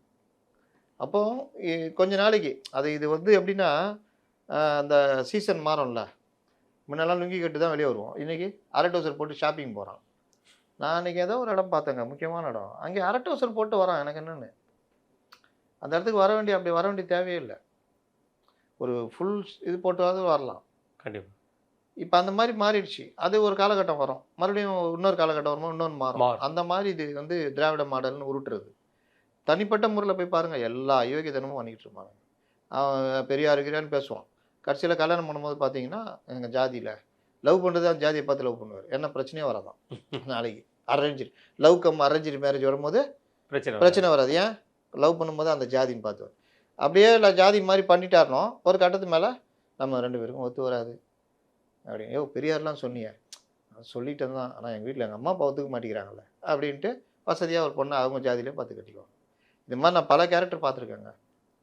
போட்டுக்கிட்டு இப்படியே திரியறது, எல்லாம் பண்ணுறது, வம்பு இழுக்கிறது, அடுத்தவர்களை கிண்டல் பண்ணுறது, எல்லாம் பண்ணுறது. சரி, எல்லாம் ஒரு கட்டத்துக்கு மேலே பார்த்தீங்கன்னா சுகர் வந்துச்சுன்னா அவள் தான் தெய்வ பக்திக்கு வந்துடுவாங்க. ஆண்டவனே உன் பாதங்களில்னு. விஞ்ஞானபூர்வமாக நீங்கள் ஒரு விஷயத்தை புரிஞ்சுக்கிட்டாதான் நீங்கள் எந்த காலத்துலையும் மாற மாட்டீங்க. கண்டிப்பாக. விஞ்ஞானபூர்வம் இல்லாமல் உணர்ச்சி வயப்பட்டு இந்த மாதிரி தூக்கிட்டு ஐயோ பெரியார், அம்மம்மா பெரியார், பெரியார், நான் தான் பெரியார், நான் பெரியாரின் பேரன், திராவிட மாடல்னு உருட்டிகிட்டு இருந்தால் நீங்கள் ஏதோ நடக்குதில்ல. அவர் ரெட்டியார் சமூக இதில் கலந்துக்கிறாரு, இவர் முத்திரையர் சமூகத்தில் கலந்துக்கிறாரு, அவர் நீ என்ன எஸ்சியான்னு கேட்குறாரு. அவர் வந்து மதுரையில் அந்த காலேஜ் கோனார் அவங்களுடைய காலேஜில் வந்து பிரச்சனையே வந்து பண்ணது யாருங்கிறது வெளிப்படையாக தெரிஞ்சுருக்காங்க. அப்புறம் வந்து ஏன் சாதி இன்னைக்கு பேசுகிறார என்ன சொல்கிறாரு, பெரியாருடைய இதனால தான் நான் அந்த ஆட்சிக்கு நான் முட்டு கொடுக்குறேன்றாருல. நீங்கள் தானே சொன்னீங்க நான் வந்து ஆணவ கொலைக்கு எதிராக போய் உள்துறை அமைச்சகத்தில் கொடுத்தேன், அவர்கள் எல்லா மாநிலத்திலையும் ஆணவ கொலைக்கு எதிராக சட்டம் போடணும்னு சொல்லிட்டு தமிழ்நாட்டுக்கு அனுப்பிச்சி வச்சாங்க, இன்னை வரைக்கும் அவங்க பதில் சொல்ல மாட்டேங்கிறாங்க. நீங்கள் தானே சொன்னீங்க. இல்லை, அவர் முதலமைச்சரானாலும் ஆணவ கொலை நடக்குங்கிறாரு. நான் முதலமைச்சரானா கூட ஆணவ கொலை தடுக்க முடியாதுங்கிறாரு. இது முட்டுலேயும் முரட்டு முட்டு. என்ன முட்டுனா தூய்மை பணியாளர்களை அவங்கள பணி நிரந்தரம் பண்ணா அவன் அப்படியே இருந்துருவான் அப்படின்ற ஒரு அரிய கண்டுபிடிச்சார்ல, அந்த மாதிரி முட்டு இது. ரொம்ப மோசமாக போயிட்டாருங்க அவர். நீங்கள் ஒரு 5 எம்எல்ஏ 6 எம்எல்ஏக்காக எனக்கு என்னன்னு போகிறதுன்னு இல்லை, எப்படி பார்த்த தலைவர் திருமாவளவன்கிற ஒரு எண்ணத்தை விட்டுட்டு இன்னைக்கு அவர் விதைக்கிறதே வித்தியாசமாக போயிட்டார். என்னன்னா அவர் கூட இருக்கவங்களாம் அந்த பையன் ஆலூர் ஷாநவாஸ் எனக்கு என்னென்னு வளர்றாப்புல. முதல் ஊழலுக்காக பதவி விலகினது டிடி கிருஷ்ணமாச்சாரி. இருந்துட்டு போட்டோம், நீ யார் அடிக்கிற? உங்களோட இருக்கிற செல்வ பிறந்தகை அடிக்கிற. டிடி கிருஷ்ணமாச்சாரி எப்படி விலகினார்னு தெரியுமா அவனுக்கு? அது ஒரு இன்சூரன்ஸ் முந்த்ரா ஊழல். ஒரு தோல்வி அடைஞ்ச நிறுவனத்தில் இன்சூரன்ஸ் நிறுவன பணம் வந்து ஒரு 1.25 கோடி ரூபா, அந்த காலத்தில் பெரிய தொகை, முதலீடு செஞ்சு நஷ்டம். அதை பற்றி விசாரணைக்கிறதுக்கு பெரிய பிரச்சனை வந்தோன்னு நேரு ஒரு கமிட்டி போடுறாரு. அந்த கமிட்டி ஆமாம் நடந்திருக்குது, இவர் அஜாக்கிரதையாக இருந்தார், நிதியமைச்சராக இருந்து அஜாக்கிரதையாக இருந்தார், இவர் அதில் ஊழல் பண்ணல, அதனால இவர் பலன் அடையலை. இப்படி ஒன்று நடக்கிறதுக்கே இவர் கண்காணிக்காமல் விட்டார். சொன்னதுக்கே அவர் ராஜினாமா பண்ணார் டிடி கிருஷ்ணமாச்சாரி. உனக்கு என்ன தெரியும் ஊழலுக்காக? இன்னைக்கு யார் கொடுக்குற? இந்தியாவின் கடைக்கோடி உச்சநீதிமன்றம் வரைக்கும் போய் இவர் முகுல் ரோத்தைக்கு வரைக்கும் வச்சு ஒவ்வொரு ஊழல் என்னென்ன வழக்கு சட்டத்தில் ஓட்டக்குதை போட்டு மனுக்கு மேலே மனு போட்டு நீதிபதியிலே குழப்பி நான் வந்து இவர் மேலே நிரூபிக்கப்படல போய் தொலை அப்படி தானே வாங்கிட்டு வர்றீங்க. ஆமாம் ஊருக்கே தெரியுது. நீ சொல்கிறீங்க ஊழலே பண்ணல, எப்படிப்பா அவ்வளோ வசதிலாம் வந்திருக்குது? உழைச்சி வந்தாங்களா? ம். நம்பர் 1 கார், கவர்மெண்ட் கார் கூட யூஸ் பண்ணுறதில்ல. எல்லாம் தொழில்கள் என்ன, கல்லூரிகள் என்ன, எல்லாம் உழைச்சி வந்ததா? ஒரு 30 வருஷம் முன்னாடி பார்த்தீங்கன்னா சாதாரணமாக இருந்திருப்பாங்க. ஒரு படம் எடுக்கிறாங்கன்னா அந்த படத்தில் நடிகர்கள் நடிகைகளுக்கு கூட அந்த படம் தயாரிப்பு உண்டான காசு கம்மியாக இருக்குது. அந்த நடிகர்களுக்கு அவ்வளோ காசு கொடுத்து படம் எடுக்கிறாங்க. பேர்பட்ட பணம்லாம் எங்கேருந்து வருது? அது ஒரு வருமானம், அது விட்டுருங்க. நான் சொல்கிறது இந்த அரசியல்வாதிகளை அரசியல் அது அவங்களோட படம் தானே இப்படி போயிட்டு இருக்கு. அது இவர்கள் அந்த பணம் போகிறதுக்கு வர்ற வருமானம் எங்கேருந்து வருதுன்னு கேட்குறேன். இவங்க படம் ஊழல் பணம் தானே. இது ஒன்று. ரெண்டாவது சொல்கிறாரு, முதல் வாரிசு அரசியல் கொண்டு வந்தது ராஜாஜி அப்படின்னு. ராஜாஜி ஜென்ரலாக இருந்தவர். அவர் வந்து கை சுத்தம், லாஸ்ட்டில் அவர் முதலமைச்சராகவும் இருந்தவர். அவருக்கு வருமானம் அந்த அளவுக்கு இல்லை. அப்போது வந்து காமராஜர் பார்க்குறாரு, அவர் பையனை எம்பி இதில் நிற்க வைக்கிறதுக்கு ட்ரை பண்ணுறாரு. ராஜாஜி ஒத்துக்க மாட்டேங்கிறார். இவர் அதை மீறி நிற்க வைக்கிறாரு, திட்டுறாரு அவர், ஏன் இந்த வேலை பண்ணுறான்னு. இருக்கட்டும்னு அப்படின்னு சொல்லி இவர் இருக்க வச்சுறாரு. எதுக்குன்னு காமராஜர் கேட்கும்போது, என்ன ஒன்றும் வருமானம் இல்லாமல் இருக்க, இவர் எம்பி ஆனார்னா ஏதோ ஒரு செலவுகளுக்கு இந்த மாதிரி ஆகும், அதுதான் ராஜாஜி, அவ்வளோதான். இது நீ வந்து வாரிசு அரசியல்னு பேசுறிய, இது வாரிசா? ஒரு குடும்பத்துக்கே கட்சி சொந்தமாக இருக்குது, அதுதான் வாரிசு. இது சரி முதல் ராஜாஜி கொண்டு வந்தாருப்பா, அப்போ 2வது நீ கொண்டு வருவியா? 4வது இவர் கொண்டு வருவார், 8வது இன்பநிதி வருவாரா? இல்ல அதுக்கு அடுத்து யாருமே இல்லையே. ராஜாஜி மகனுக்கு அப்புறம் அவங்களோட பரம்பரையில் யாருமே இல்லையே. ஏன் நேர்மைக்கு ஒரு கக்கன்ற மாதிரி பேசுங்களா? இதை இவர் பேசுகிறாரு, இது வரைக்கும் காங்கிரஸில் யாருமே ரியாக்ட் பண்ணலையே. நீ எதை இதுதான் இந்த மாதிரி 2K கிட்ஸுக்கு ஏற்ற மாதிரி எதாவது பேசி வளரிட்டு போயிடுறது. உடனே இங்கே இது அவரே ஊழல் பண்ணிட்டாரு, அவரு பண்ணிட்டாரு, அதனால் இவரும் பண்ணலாம். இல்லை நேற்று அந்த கூட்டத்தில் கூட காந்தி அவர்களை பற்றி மனோஜ் மெட்டா இந்த மாதிரி ஒரு கருத்தை தெரிவிச்சிருக்காரு. அம்பேத்கர் பற்றின ஒரு கருத்தை தெரிவிச்சிருக்காரு. அதெல்லாம் நம்ம கணக்கு இல்லை. அதெல்லாம் கருத்து தெரிவிச்சிருக்காரு. ஆனால் நான் காங்கிரஸை பற்றி எந்த குறையும் சொல்லல. இப்போ இருக்கிற காங்கிரஸ் நம்ம திராவிட காங்கிரஸ் அப்படின்னு சொல்லி அந்த வார்த்தையும் சொல்லிக்கிறாரு. அதுதான் இவர் என்ன நினச்சிட்டாருன்னா, நம்ம சொல்கிறது எல்லாம் வேத வாக்குன்ற மாதிரி, அதில் ஒன்று தான் அந்த பணி நிரந்தர மாதிரி ஏதாவது வளரிட்டு இருக்கிறது. ஒரு அரை மணி நேரத்தில் 30 தடவை வேறுபட்டு கருத்தை சொல்லிருக்காரு. முன்னுக்கு கருத்துக்கு பின்னு கருத்துக்கு இருக்கும். நேற்று பேட்டிக்கு இன்னைக்கு பேட்டிக்கு வித்தியாசம் இருக்கும். அப்போ குழப்பமே உனது பேர் தான் திருமாவான்ற மாதிரி தான் நீங்கள் போய்கிட்டு இருக்காரு. பொறுத்திருந்து பார்க்கலாம். அதே மாதிரி இன்னைக்கு தினமலரில் ஒரு கட்டுரை என்ன முதல் பக்கத்திலே வந்திருக்கு. இலங்கையில் இருக்கிற பாகிஸ்தான் அதிகாரி, துணை அதிகாரியை விசா கொடுக்குற ஒரு அதிகாரியை வந்து பூந்தமல்லி கோர்ட் மேஜிஸ்ட்ரேட் வந்து பிடிவாரன் பிறப்பிச்சிருக்காங்க. எதுக்காகனா உளவு பார்க்க இந்தியாவிற்கு அனுப்பியிருக்காங்க. ஜாகிர் ஹுசேன், அருண் செல்வராஜுங்கிற 2 பேரை அனுப்பியிருக்காங்கன்னு சொல்லி சொல்கிறாங்க. இது எப்படி பார்க்குறீங்க? இந்த ஜாகிர் ஹுசேன், அருண் செல்வராஜ்லாம் முன்னாடி கேள்விப்பட்ட மாதிரி இருக்கு. அவர் சினிமா துறையில் இதாக இருக்கார். இப்போ சமீபத்தில் அரெஸ்ட் ஆகிருக்காங்க NIA மூலமாக. NIAல அரெஸ்ட்டு இல்லை, முன்னாடி கூட யாரோ ஒருத்தர் வந்துட்டு இங்கேருந்து நுங்கம்பாக்கத்தில் ஆஃபீஸ் வச்சுருந்து அப்புறம் தப்பிச்சு போனார். இங்கேயே குடியுரிமை வாங்கி இருந்தார் அப்படின்னு ஆதார் வாங்கிலாம் இருந்தாருன்னு நான் அப்போ எழுதியிருக்கேன். அது அருண் செல்வராஜ்னு தான். அருண் செல்வராஜ் தானே? அருண் செல்வராஜ் அவரை இது மாதிரி ப்ரோக்ராம் கண்டக்டர் மாதிரி வச்சுருக்காங்க. ஒரு ப்ரோக்ராம் ஈவெண்ட் மேனேஜ்மெண்ட். கரெக்டு, அவர் தான். அந்த டைமில் செய்தி போட்டோம். எப்படி வந்தார், அவருக்கு இங்கே எப்படி ஆதார் கொடுத்தாங்க, இங்கே பர்த் சர்டிஃபிகேட்லாம் வச்சு ஆதார்லாம் வாங்கியிருந்தார். நல்ல விஷயம். என்னன்னா, நம்மளுடைய உளவுத்துறை, நம்மளும் ஒரு எல்லை மாநிலம் இலங்கை, மற்ற எல்லாருமே உள்ளே வரதுக்கான வாய்ப்புகள் இருக்குது. NIA வந்து அரெஸ்ட் பண்ணுற அளவுக்கு தான் இருக்குது. இங்கே இருக்கிற கோர்சல் வந்து பிடிச்சாங்களா என்னன்றது தெரியல. இது இன்னும் கொஞ்சம் நம்ம பார்த்துட்டு நாளைக்கு கூட பேசுவோம். என்னென்னா, அந்த அருண் செல்வராஜ் கதை பழைய கதை ஒன்று இருக்குது. அவர் இங்கேருந்து தப்பிச்சு போயிட்டாப்புல. அந்த அருண் செல்வராஜ் தான் இது ஒன்றா நம்ம இன்னும் கொஞ்சம் விரிவாக நாளைக்கு பேசுவோம் என்ன இதுன்றது. கண்டிப்பான. அடுத்தது வந்து நம்ம தமிழ்நாடு அரசாங்கம், தமிழ்நாட்டோட முதலமைச்சர் நேற்று வந்து ஓசூரில் வந்து ஒரு முதலீட்டர் மாநாடு நடத்தியிருக்காங்க. அந்த முதலீட்டர் மாநாட்டில் வந்து ஜெர்மனியை மிஞ்சிய முதலீடு இங்கே வந்திருக்கு. ஜெர்மனியில் நாங்கள் 15,000 கோடி தான், இங்கே 24,000 கோடி ரூபா முதலீடு வந்து ஈர்த்திருக்கோம். 49,500 பேருக்கு வந்து வேலை வாய்ப்புகள் உருவாக்கியிருக்கோம் அப்படிங்கிற ஒரு வார்த்தையை சொல்லியிருக்கிறாரு. ஸ்டாலின்னா ஸ்டீல் மனிதர் என்று அர்த்தம். நான் எல்லாத்துலேயுமே உறுதியாக இருப்பேன், உறுதியாக செயல்பட்டு கொண்டு வருவேன் அப்படிங்கிற வார்த்தையும் சொல்லியிருக்காரு. எப்படி பார்க்குறீங்க? அப்போ எழுதி கொடுக்குறது தானே ஸ்டாலின்னா ஸ்டீல் மனிதர். இல்லை இவ்வளோ முதலீடுகள் வருதுன்னு சொன்னாங்க. எங்கே வருதுன்னு அது கருத்தில் எங்கே வருதுன்னு அவங்க தாங்க சொல்லணும். அவர் தான் கேட்குறாரு. என்ன தொழிற்சாலைகள் அமைக்கப்பட்டது, எவ்வளோ முதலீடுகள் வந்தது, எவ்வளவு பேருக்கு வேலை கிடைத்தது என்பதை வெள்ளை அறிக்கையாக வெளியிட வேண்டும் அப்படின்னு எதிர்க்கட்சி தலைவரும் பேசுகிறாரு. இப்போ கேட்டால் மரபு இல்லைன்றார். எங்கன்னா மரபுன்றது நம்ம உருவாக்குறது தானே. அரசு வேலைகளில், அரசு துறைகளில் மரபுன்னு ஏதாவது இருக்கா? கண்டிப்பாக கிடையாது. அப்புறம் நீங்கள் பல விஷயங்களுக்கு எனக்கு என்னென்னு ஜீவோ போடுறீங்க, அதெல்லாம் நான் மரபு கேட்டால் போடுறீங்க. அப்போ வந்து மரபு இந்த மாதிரி ஏதாவது உருட்டுறது. இதில் இப்போ அந்த இது இது விரிவாக்கம் தானே, விரிவாக்கம் தான், விரிவாக்கம் தானே, அதில் என்ன பெருமை? அவன் ஏற்கனவே பிஸ்னஸ் பிஸ்னஸ் பண்ணுறான், பண்ணுறோம். அதை விரிவாக்கம் பண்ணுறான், அதில் என்ன பெருமை இருக்குது? அப்போ இந்த மாதிரி விவகாரங்களுக்குள்ள வந்து இவர் பேசிக்கிட்டு அடுத்து கிருஷ்ணகிரி போக வேண்டியது, சம்மந்தி இறந்துட்டாருன்னு ரிட்டர்ன் வந்துட்டார் போல். இல்லாட்டி அது அங்கேயும் ஏதாவது உருட்டியிருக்கலாம். ஸ்டீல் மனிதர் இல்லை, ஸ்டீல் ஏற்கனவே இரும்பு கடம் அது துருப்பிடிச்சு போச்சுன்னு பயங்கர விமர்சனம். இப்போ ஸ்டீல் கையில் மட்டும் இல்லை, அயன்மேன் மாறிட்டாரு. உடம்பே அயன்மேனாக மாறிட்டு இருக்காரு. அதை வச்சு என்ன ட்ரால் பண்ண போகிறாங்களோ தெரியல. அப்போ இவர் அந்த இந்த இந்த 15,000 சில்லறையே பார்த்தோம், 13,000 சில்லறை விரிவாக்கம், விரிவாக்கம் தான். மீதி 1000 சில்லறை தான் இதுன்னு. இதுக்கு ஒரு பெரிய பயணம், அதுக்கு ஒரு கோட்டு ஷூட்டு, அதுக்கு ஒரு பெரிய ஃபோட்டோ ஷூட்டு, அதெல்லாம் பார்த்தோம். அதனால் இவர் இது வரைக்கும் கொண்டு வந்த மொத்த முதலீடு 37,000 கோடி ரூபா, 6,000 சில்லறை 7,000 பேருக்கு வேலை வாய்ப்புன்னு சொல்கிறாங்க. இவர் சொல்கிறது 10 லட்சம் கோடி அப்படின்றாரு. வருஷத்துக்கு 1 லட்சம் பேருக்கு வேலை வாய்ப்புன்னு சொன்னார். இது அரசு வேலை வாய்ப்பு இன்னை வரைக்கும் இல்லை. நேற்று ஜெயக்குமார் கூட பேசியிருக்காரு. மின் வாரியத்தில் கிட்டத்தட்ட 1 லட்சம் பேருக்கு மேலே பணியில் இருந்தாங்க. இன்றைக்கி 28,000மோ 30,000மோ என்னமோ தான் இருக்காங்க. ரிட்டையர் ஆனவங்களாம் அந்த இடத்துல பணி நியமிக்கலை, ஒப்பந்த தொழிலாளர் அதுன்னு போட்டு தான் காலி பண்ணுறீங்க.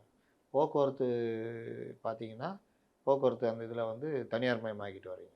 கார்பரேஷனுக்கு கிட்டத்தட்ட கொடுத்துட்டீங்க எல்லாரும். இன்னும் 1-2 மண்டலம் இருக்குது, அதையும் போகிறதுக்குள்ளே கொடுத்துருவீங்க. அந்த தொழிலாளியும் நீங்கள் போராடிட்டு இருக்கிறான்.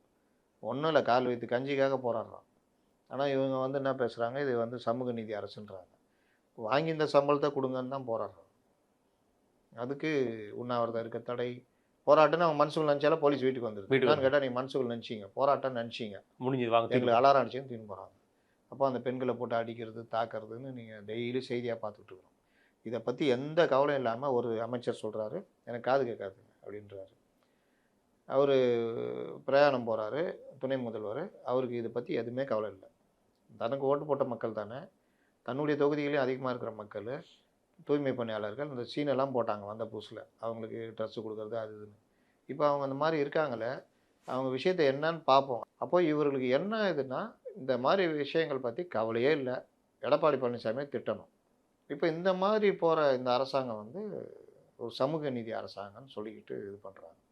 இதில் திருமாவளவன் போன்றவர்கள் நேற்று கூட அவரை வரவேற்று நடந்த கூட்டத்தில் பெருசாக முட்டு கொடுத்து, சமூக நீதி அரசாங்கம், பெரியார் மட்டுமல்ல அம்பேத்கரையும் அரசியலமைப்பு சட்டத்தையும் தூக்கி பிடிக்கிறதுனால இவங்க அந்த அரசியலமைப்பு சட்டத்தை கீழே இருக்கிற நீதிமன்றம் தான் இந்த அரசை பல முறை கண்டிச்சிருக்காங்க. எவ்வளோ விஷயங்கள் மீறுறீங்கன்னு. டிஜிபி நியமனத்துலேருந்து இப்போ லேட்டஸ்ட்டாக இந்த துப்புரவு பணியாளர்கள் கூட அவர்களுடைய சம்பளத்தை கொடுங்கன்னு சொன்னதுக்கு ஒத்துக்கிட்டு வந்துட்டு இங்கே இன்னும் கூட அது கொடுக்காம போராட வைக்கிறாங்க. ஆனால் இவர்களை தான் இவங்க தூக்கி பிடிச்சிக்கிட்டு சமூக நீதி அரசு அதுன்னு ஒட்டிகிட்டு இருக்கிறாங்க. அதே மாதிரியான 2 நாளுக்கு முன்னாடி நீங்கள் பார்த்துப்போம், நம்ம கோயம்புத்தூரில் நேற்று கோயம்புத்தூரில் அவங்க அப்பாவுக்கு வீல் சேர் இல்லைன்னு சொல்லிட்டு ஒருத்தர் வந்து அவரே வந்து ஹாஸ்பிட்டல்லேருந்து இழுத்து கொண்டு வந்திருந்தார். அதற்கு இன்றைக்கி மறுப்பு அறிக்கை கொடுத்துருக்காங்க நம்முடைய சுகாதாரத்துறை அமைச்சர் மா சுப்பிரமணியம் அவர்கள் மறுப்பு அறிக்கை கொடுத்துருக்காங்க. கோயம்புத்தூரில் மாதிரி பெரிய ஹாஸ்பிட்டலில் வீல் சேர் இல்லாமல் இருக்குமாங்க, அவர் சும்மா கேமரா வச்சுக்கிட்டு ஒரு விஷயத்தை ஈர்க்கிறதுக்காக பண்ணியிருக்காரு, ஒரு மோகத்துக்காக பண்ணியிருக்காரு, அங்கே நாங்கள் விசாரித்து பார்த்தோம் அந்த மாதிரி ஒரு சிச்சுவேஷன் இல்லை அப்படிங்கிற ஒரு விஷயத்தை சொல்லியிருக்காரு. எதையுமே ஆராய்ச்சி பண்ணி போடுங்க, நீங்களே அவசரப்பட்டு மீடியாவில் போடாதீங்க அப்படிங்கிற வார்த்தையை சொல்லியிருக்காரு. எப்படி பார்க்குறீங்கண்ணே? இன்றைக்கி அந்த வீடியோவும் ஒன்று வெளியிட்டிருக்காரு. ஆனால் அவர் ஒன்றும் வீல் சேரில் வரலையே, அவர் அந்த ஒரு இந்த ஊன்று இதில் அதில் தான் வரார். வீல் சேரில் வேறு யாரோ 2-3 பேர் போகிறாங்க. இவருக்கு வீல் சேர் இல்லை தானே, கீழே வரைக்கும் வந்துட்டு அந்த இதை ஓரம் கட்டிட்டு அவங்க அப்பாவை அவர் வெளியே கூட்டு போய் இழுத்து தான் போகிறாரு. இந்த பிரச்சனை வந்து எல்லாம் கேட்கும்போது அவர் வீடியோவில் சொல்லும் போது தான் ஒரு அம்மா வீல் சேரை தள்ளிட்டு வராங்க. அப்புறம் வீல் சேர்ன்றாங்க. இங்கே ஜிஹெச் கூட போங்க, வீல் சேரில் வச்சு தள்ளிட்டு போகிறதுக்கே துட்டு கொடுத்தா தான் தள்ளிட்டு போவாங்க, இல்லாட்டி வீல் சேர் தள்ளவும் மாட்டாங்க, வீல் சேரும் கிடைக்காது. அந்த மாதிரி தானே போய்கிட்டு இருக்குது. அந்த முன்ன வந்து இந்த மாதிரி விஷயங்கள் வெளியே தெரியாது, ஏன்னா வீடியோ யாரும் எடுக்க மாட்டாங்க. இப்போ எல்லார் கையிலும் செல்ஃபோன் இருக்குது, கேமரா இருக்குது, பட்டுன்னு எடுக்கிறாங்க, பட்டுன்னு சேனல்களும் அதை தூக்கி போட்டுடுறாங்க. அதனால் இவர்களுக்கு இந்த மாதிரி விஷயங்கள் நீங்கள் பார்த்து போடுங்க, விசாரித்து போடுங்க. விசாரிக்காமல் போட்டால் அவங்க மேலே கேஸ் போடுங்க, அந்த சேனல் மேலே. அந்த ஒரு விஷயம் நடக்கவே இல்லைன்னு சொல்லி நடக்கவே இல்லைன்னு பண்ணுங்கள். இவர் எப்போவுமே வந்து என்றைக்குமே பார்த்தீங்கன்னா ஒரு பொண்ணுக்கு கால் போச்சு, ஃபுட்பால் விளையாண்டி ஆப்ரேஷன் அது பார்த்தீங்கன்னா அதுக்கு ஒரு இது எல்லாத்துக்கும் ஒரு வியாக்கியானம் தான் சொல்லுவார் தவிர தீர்வுன்றதை பெருசாக இவர் சொல்ல மாட்டார். நான் பார்க்குறேன் கிட்னி முறைகேடுன்னு சொன்னார்ல, நான் திருட்டு கூட கிடையாது. முறைகேடுன்னு சொன்னார். இவர் சுகாதாரத்துறை அமைச்சராக இருந்து சுகாதாரத்துறை அதிமுக அரசில் அந்த அளவுக்கு இருந்ததுக்கு இன்றைக்கி பார்த்தா அவர் டவுன் கிரேடில் போய்கிட்டு இருக்குது. அதை வந்து மக்கள்கிட்ட கேட்டிங்கன்னா நேரடியாக பொதுமக்கள் அதை உணர்ந்துகிட்டு இருக்காங்க, நேரடியாக பார்த்துட்டு இருக்காங்க. இவரு அங்கங்கே கூட்டிக்கிட்டு சூப்பராக இருக்குது. இப்போ எப்படி பள்ளி கல்வித்துறை அருமையாக இருக்குது, சிறப்பாக இருக்குதுன்னு சொல்லிட்டு சுற்றிடுறாங்கல்ல. ஆனால் ஒவ்வொரு நாளும் ஏதாவது பிரச்சனை வருது. ஆசிரியர்கள் பற்றாக்குறை, ஆசிரியர்கள் இதில் இப்போ நீங்கள் சொன்னீங்க நீலகிரியில் அந்த ஆசிரியர்கள் கிருஷ்ணகிரி இங்கெல்லாம் வந்து ஆசிரியர்கள் போய் பாடம் நடத்துன்றது இல்லாமல் இருக்குன்றது. கல்வி அதிகாரிகளுக்கும் இது பற்றி கவலை இல்லை. ஏன்னா அமைச்சரே அவரே ஃபோட்டோ ஷூட் எடுத்து சூப்பர் சூப்பர்ன்ட்டு போகிறாரு. அப்புறம் இவங்க எப்படி வேலை செய்வாங்க? அந்த ஒருங்கிணைந்து கண்காணிக்கிற வேலை இந்த இது எதுவுமே யாருக்குமே இது கிடையாது. யாருக்கும் யார்ட்டையும் பயம் இல்லை அப்படின்றதான் திரும்ப திரும்ப பதிவு பண்ண வேண்டியதாகுது. அதிகாரிகள் அவர்கள் இஷ்டத்துக்கு நடக்கிறாங்க. இவர்களாம் அவனை கூப்பிட்டு கேட்டால் அது ஒன்றும் இல்லை சார், பார்த்தாச்சு சார், வேணும்னா போடுறான் சார், காழ்ப்புணர்ச்சியில் போடுறான் சார், அந்த ரிப்போர்ட்டரை கூப்பிட்டு சொல்லிடலாம் சார், சேனலில் கூப்பிட்டு சொல்லிடுவான், அந்த ரிப்போர்ட்டரை வேணான்னு சொல்லிடலாம் சார். இவ்வளோ தான். அதாவது தீர்வுலாம் கிடையாது. விஷயத்தை கொண்டு வந்தோன்னா இது பண்ணுறோம். செய்திக்கு தீர்வு. தீர்வு. அந்த மணலில் கண்டுபிடிச்ச ரிப்போர்ட்டரை பாருங்கள், ஆள் வச்சு அடிக்கிறாங்க, போலீஸ் எதுக்குலேயும் அடிக்கிறாங்க. இப்படி தானே தவிர வேறு எதுக்கும் விஷயத்தை எப்படி மறைக்கலாம், எப்படி இதை செய்தியாக்காம. சென்னை மாநகராட்சி நல்லாவா இருக்குது? சென்னை எப்படி இருக்குது சாலைகளும் மற்ற விஷயங்களும்? யாராவது செய்தி போடுறாங்களா? ஆனால் ஒரு ப்ளீச்சிங் பவுடர் கேட்டதுக்கு என்ன சொல்கிறாங்க? யார் நீ, எந்த சேனல், நீ பேசுறது சரியில்லையே, கேள்வி கேட்குறேன்னு சொல்லிட்டு இதெல்லாம் கேட்குற. ஓ, இதெல்லாம் கேள்வியில் வராது போல அவங்களுக்கு. கேள்வினா பல்வேறு திட்டங்களை செயல்படுத்த முடிவு செய்திருக்கல. எப்படி பல்வேறு திட்டங்களை முதல்வருடைய உத்தரவின் பேரிலும் அமைச்சர் நேருடைய இது பேரிலும் பல்வேறு திட்டங்களை நாங்கள் நிறைவேற்றுறோம். இப்படியே சொல்லிட்டு போகிறதுக்கு தான் கேள்வி பதிலாம். இல்லாட்டி சிஎம் மாதிரி இவங்களுக்கும் கேள்வி பதிலும் எழுதி கொடுத்துட்டு 1ஆம் கேள்வி அப்படி 1ஆம் கேள்விக்கான பதில். இந்த இதிலெல்லாம் சட்டசபையில் கேள்வி நேரத்தில் வரும்ல, பேரவைத் தலைவர் வாயிலாக கேட்க விரும்புகிறேன் அப்படின்னோன்னா அது முதல்ல எங்களுக்கே கொடுத்துருவாங்க. பத்திரிகையாளர்களுக்கு கேள்வி நேரன்றதில் ஒரு ஃபைல் கொடுத்துருவாங்க. அதில் பார்த்தீங்கன்னா இந்த கேள்வி இந்த சட்டமன்ற உறுப்பினர் கேட்க போகிறாரு, துறை அமைச்சர் இந்த பதில் சொல்லுவார்னு இருக்கும். முன்கூட்டியே இருக்கும். ஆமாம், முன்கூட்டியே கொடுத்துருவாங்க. ஏன்னா கேள்வி அவங்க கொடுத்து 10 நாள் 15 நாள் இப்படி இருக்கும். அதை அந்த துறைக்கெல்லாம் போயிட்டு பதிலை வாங்கி அந்த பதிலெலாம் பிரிண்ட் பண்ணி கேள்வி நேரத்தில் வைப்பாங்க. அப்போ இவர் அதை எழுந்திரிச்சு இந்த மாதிரி இங்கே வந்து கல்லணையில் பிரச்சனை இருக்கிறது, இதை வந்து சரி செய்வீர்களா என்பதை பேரவைத் தலைவர் வாயிலாக அமைச்சர் அவர்களுக்கு கேட்க விரும்புகிறேன் அப்படின்னோன்னே அமைச்சர் பொதுப்பணித்துறை அமைச்சர் அவர்கள் அப்படின்னு சபாநாயகர் சொன்னோன்னா அவர் எழுந்திரிச்சு அவரும் படிப்பார். இப்படிதான். இதே மாதிரி இப்போ ப்ரெஸ் மீட்டிங் ஆகிட்டாங்க. கேள்வி எண் 1 அமைச்சர் அவர்களை கேட்க விரும்புகிறேன் அப்படின்னோன்னா முன்கூட்டியே அவர் பதில் வச்சுருப்பார். இன்னும் யார் வாயிலாகன்னு தெரியாது. அவ்வளோதான், முடிஞ்சு. ஆமாம், அவ்வளோதான். அங்கே பேரவைத் தலைவர் இருக்க மாட்டார், அவ்வளோதான். இப்படி தான் போய்கிட்டு இருக்குது. அப்போ இவர்கள் எல்லாருக்கும் இந்த ஆணவம், இந்த இது அதிகாரிகளுக்கும் என்னென்னா ஜாலியாக இருக்காங்க. அதிகாரிகள் முன்னெல்லாம் பத்திரிகையில் போட்டால் மேலேருந்து கேள்வி வரும், உளவுத்துறை ரிப்போர்ட் போடும், பயந்துட்டு வேலை செய்வாங்க. இப்போலாம் போட்டுக்கோ, இது பண்ணிக்கோ, ஒன்று தானே போட்ட, என்கிட்ட இன்னும் 2 இருக்குது தரேன், அதையும் சேர்த்து போடு போ, அந்த அளவுக்கு தைரியமாயிட்டாங்க. கண்டிப்பாக. ஏன்னா கேள்வி கேட்குற யாரும் இல்லை. நீங்கள் இவர் வந்து இன்றைக்கி செங்கோட்டைன்னா இவ்வளோ பேசுகிறாங்கண்ணா, செங்கோட்டையா சம்புச்சா அதிமுகவை கலகலத்து போயிருக்குன்னு. திமுகவில் ஒருத்தராவது முதலமைச்சரை மதிக்கிறாங்களா? ஒரு கவுன்சிலர் நெல்லை மாவட்டத்தில் எத்தனை தடவை போராடினாங்க. இவங்களுடைய மேயருக்கு எதிராகவே நம்பிக்கை இருந்தாங்களா? கட்சியில் மாற்றினீங்களா? இந்த மாதிரி எத்தனை மாவட்டத்தில் மேயருக்கு எதிராக கவுன்சிலர்கள் போராட்டம் நடத்தி சண்டை நடத்தி ஒரு இடத்துல அந்த அம்மாவே தோக்கடிச்சிட்டாங்கல்ல. புதுக்கோட்டையிலே இங்கே அந்த அம்மா ஊராட்சி தலைவர் நகராட்சி தலைவரே தோக்கடிச்சாங்கல்ல. பல இடங்களில் இதெல்லாம் கட்சி கட்டுப்பாடா? இதை பற்றி அந்த மீடியா அது பேசிச்சா? யார் யாரையும் மதிச்சாங்க? சென்னையில் திரும்ப திரும்ப நான் பதிவு பண்ணிட்டு இருக்கிறேன். பெரிய பெரிய மெயின் ஸ்ட்ரீம் மீடியாக்கள், டைம்ஸ் ஆஃப் இந்தியா, தினமலர், சேனல்கள் முதற்கொண்டு போடுறாங்க. மன்ற கூட்டம் நடந்தால் கவுன்சிலர்கள் 200 பேரில் 80 பேர் தான் கலந்துக்கிறாங்க. அட்டெண்டன்ஸே கிடையாது. இவங்க கூட கேன்டீனில் போய் உட்காந்துக்கிறாங்க. தீர்மானங்கள் ஒரு 5 நிமிஷத்தில் நிறைவேற்றப்படுதான். அப்போ தீர்மானம் மேலே கேள்வி கேட்கறது, பேசுறது, என்ன நடக்குது எதுவுமே தெரியாது. 200 கவுன்சிலர்களும் அவர்கள் வார்டு பிரச்சனையை பற்றி பேசினதா சரித்திரமே கிடையாது. இதெல்லாம் இவங்களுக்கு தெரியாதா? இவர்களுக்கு யாருக்கு மேலே அது சிஎம் மேலே பயம் இருக்கா? கட்சி தலைவர் தானே அவர். இல்லை இந்த அப்படி நிமித்தி நிற்கிறாரு சேகர் பாபு, துறை அமைச்சர் நேரு, அவங்க மேலே பயம் இருக்குதா? அப்போ இது என்ன கட்டுப்பாடு? இதை ஊடகங்கள் பேசாது. யாராவது எடுத்து போட்டுட்டா ஆஃபீஸுக்கு போய் செய்தி போய் அவன் அந்த இதில் இருக்க மாட்டான். நான் வேலை செய்யும்போது எனக்கே நடந்ததுங்க. அப்போவே நடந்தது. என்னங்க அவரை போட்டு அடிக்கிறீங்கன்னு, அவர் அதிகாரியாட்டலாம் பேசி கூப்பிட்டாரு. நான் போல. நான் இவங்களலாம் போய் பார்க்கவே மாட்டேன். செய்திய போட்டு போயின்னே இருப்பேன். யார் போட்டானும் தெரியாது. போய் பார்த்தா தானே நான் நீ டீய குடுப்ப, சம்சா குடுப்ப, அப்புறம் பேசுவ. எஸ். நம்ம முகஸ்துதிக்கு செய்தி போடாம இருப்போம். இல்லாட்டி செய்தி போட்ட பிறகு கூப்பிட்டு சொல்லுவேன் என்ன. நான் உன்ன பார்க்காமயே இருந்தா? கண்டிப்பா. இப்படி தான் ஓடும். ஒரு கட்டத்துக்கு மேல கூப்பிட்டு அனுப்புறாங்க. நம்ம போல. அப்புறம் அங்க ஆஃபீஸ்னா அவரையே குறி வச்சு அடிக்கிறேன். ஏங்க அவரு கீழ தான் இந்த துறை எல்லாமே வருது. அப்போ நம்ம அது ஃபுல்லா பார்க்கும்பொழுது எல்லாத்துக்கும் எங்கன்னு பார்த்தா அவர்கிட்ட தான் முடியுது. வேற என்ன பண்ண சொல்றீங்க? கொஞ்ச நாள் பொறுத்து அப்படியே இப்படியே இது பண்ணி, இல்ல நீங்க அவரு கூட சேர்ந்து பண்றீங்களா? இவரு கூட சேர்ந்து பண்றீங்களா? என் நோக்கத்துக்கு நம்ம செய்திக்கே நோக்கம் கற்பிக்க ஆரம்பிச்சாங்க. ஆனாலும் அத தாண்டி ஒண்ணும் நடக்கல. நம்ம செய்திய போட்டுட்டு தான் இருந்தோம். இன்னைக்கு அதெல்லாம் இல்ல. நீ கவலையே படாதன்றாரு. கார்ப்பரேஷன் பீட்டுன்னா அவன் என்ன நினைச்சிட்டு இருக்கான்னா, டெய்லி ரிப்பன் பில்டிங் போணும். மேயர் ஏதாவது பேட்டி கொடுத்தா பேட்டி எடுத்துட்டு வந்துடணும். அவ்வளவுதான் நினைக்கிறான். கார்ப்பரேஷன்ன்றது ரிப்பன் பில்டிங்ல இல்ல. சென்னை முழுவதும் இருக்கு. இருக்குங்கிறது. பல டிபார்ட்மெண்ட் இருக்கு. ஒவ்வொரு டிபார்ட்மெண்ட் உடைய இதுவும் ஒவ்வொரு இடத்துல இருக்கு. நான்லாம் போயிட்டு கார்ப்பரேஷன் ஸ்கூல்ல போய் தேடுவேன். கழிவறை எப்படி இருக்குன்னு பார்ப்பேன். கார்ப்பரேஷனுக்கு தனியா அந்த சுகாதாரத்துறை இருக்குது. சுகாதாரத்துறையில பல டிபார்ட்மெண்ட் இருக்குது. சுகாதார ஆய்வாளர்கள் இவர்கள்லாம் என்னென்ன அயோக்கியத்தனம் பண்றாங்கன்றது. கொசு மருந்துல என்னென்ன பிரச்சனை. இந்த மாதிரி எழுதாத விஷயங்களே கிடையாது. டெங்குலாம் எழுதி அலர்னாங்க. ஆனா இன்னைக்கு பார்த்தீங்கன்னா, ஏதாவது ஒரு பெரிய அளவுல காய்ச்சல் பரவிக்கிட்டு இருக்குது. ஏன் போய் அத ஆய்வு பண்ணி, சுகாதார ஆய்வாளர்கள் என்ன பண்றாங்க? கார்ப்பரேஷனுடைய சுகாதாரத்துறை என்ன பண்ணுது? ஹெல்த் ஆஃபீசர் யாரு? யாராவது எங்கேயாவது வருது இல்ல ஹெல்த் ஆஃபீசர்ன்னு ஒருத்தர் எங்கேயாவது பேட்டி குடுக்குறாரா? கார்ப்பரேஷன் சென்னையில இந்த மாரி பரவுதுங்க. நாங்க அத பார்த்துக்கிறோம். எதுவுமே கிடையாது. நீங்க உங்கள பாதுகாத்துக்கன்றாங்க. இன்னைக்கு புது வகையான காய்ச்சல் வருது. காய்ச்சல் வருது. மூக்குல சளி மாரி கட்டிக்குது. அது கரையவே மாட்டேங்குது. அது ஒரு பெரிய காய்ச்சல் மாரி வருது. என்னன்னு கண்டுபிடிக்க முடியல. இது இப்ப பார்த்தீங்கன்னா, ஒவ்வொரு பிரைவேட் ஹாஸ்பிட்டல்லயும் ஆளுங்க வந்துகிட்டு இருக்கிறாங்க. அப்ப இதெல்லாம் எடுத்து செய்தி கீதின்னு போட்டு ஏதாவது பண்ணா தானே பயம் வரும். இங்க அதெல்லாம் கிடையாது. அதுக்கு கார்ப்பரேஷன் போயிட்டு பார்க்குறவன் அவன் இவங்க இதுதான் எனக்கு திரும்ப திரும்ப கோவம் வருது. இவன் என்ன நினைச்சுக்கிறான், நம்ம ஒரு பத்திரிகை அலுவலகத்துல சேர்ந்தோனே நம்ம ஒரு பெரிய ஆளு. 3 ஜர்னலிஸ்ட். வருஷம் வேலை செஞ்சோன்னா மூத்த பத்திரிகையாளர். அவ்வளவுதான். அதிகமா என்ன தெரியணும், 80 ஆனதுன்னு சேர்த்து பேசணும். இன்று சென்னை மாநகராட்சி ஆனது, பல்வேறு காய்ச்சல்கள் 80 வந்து கொண்டிருக்கிறது.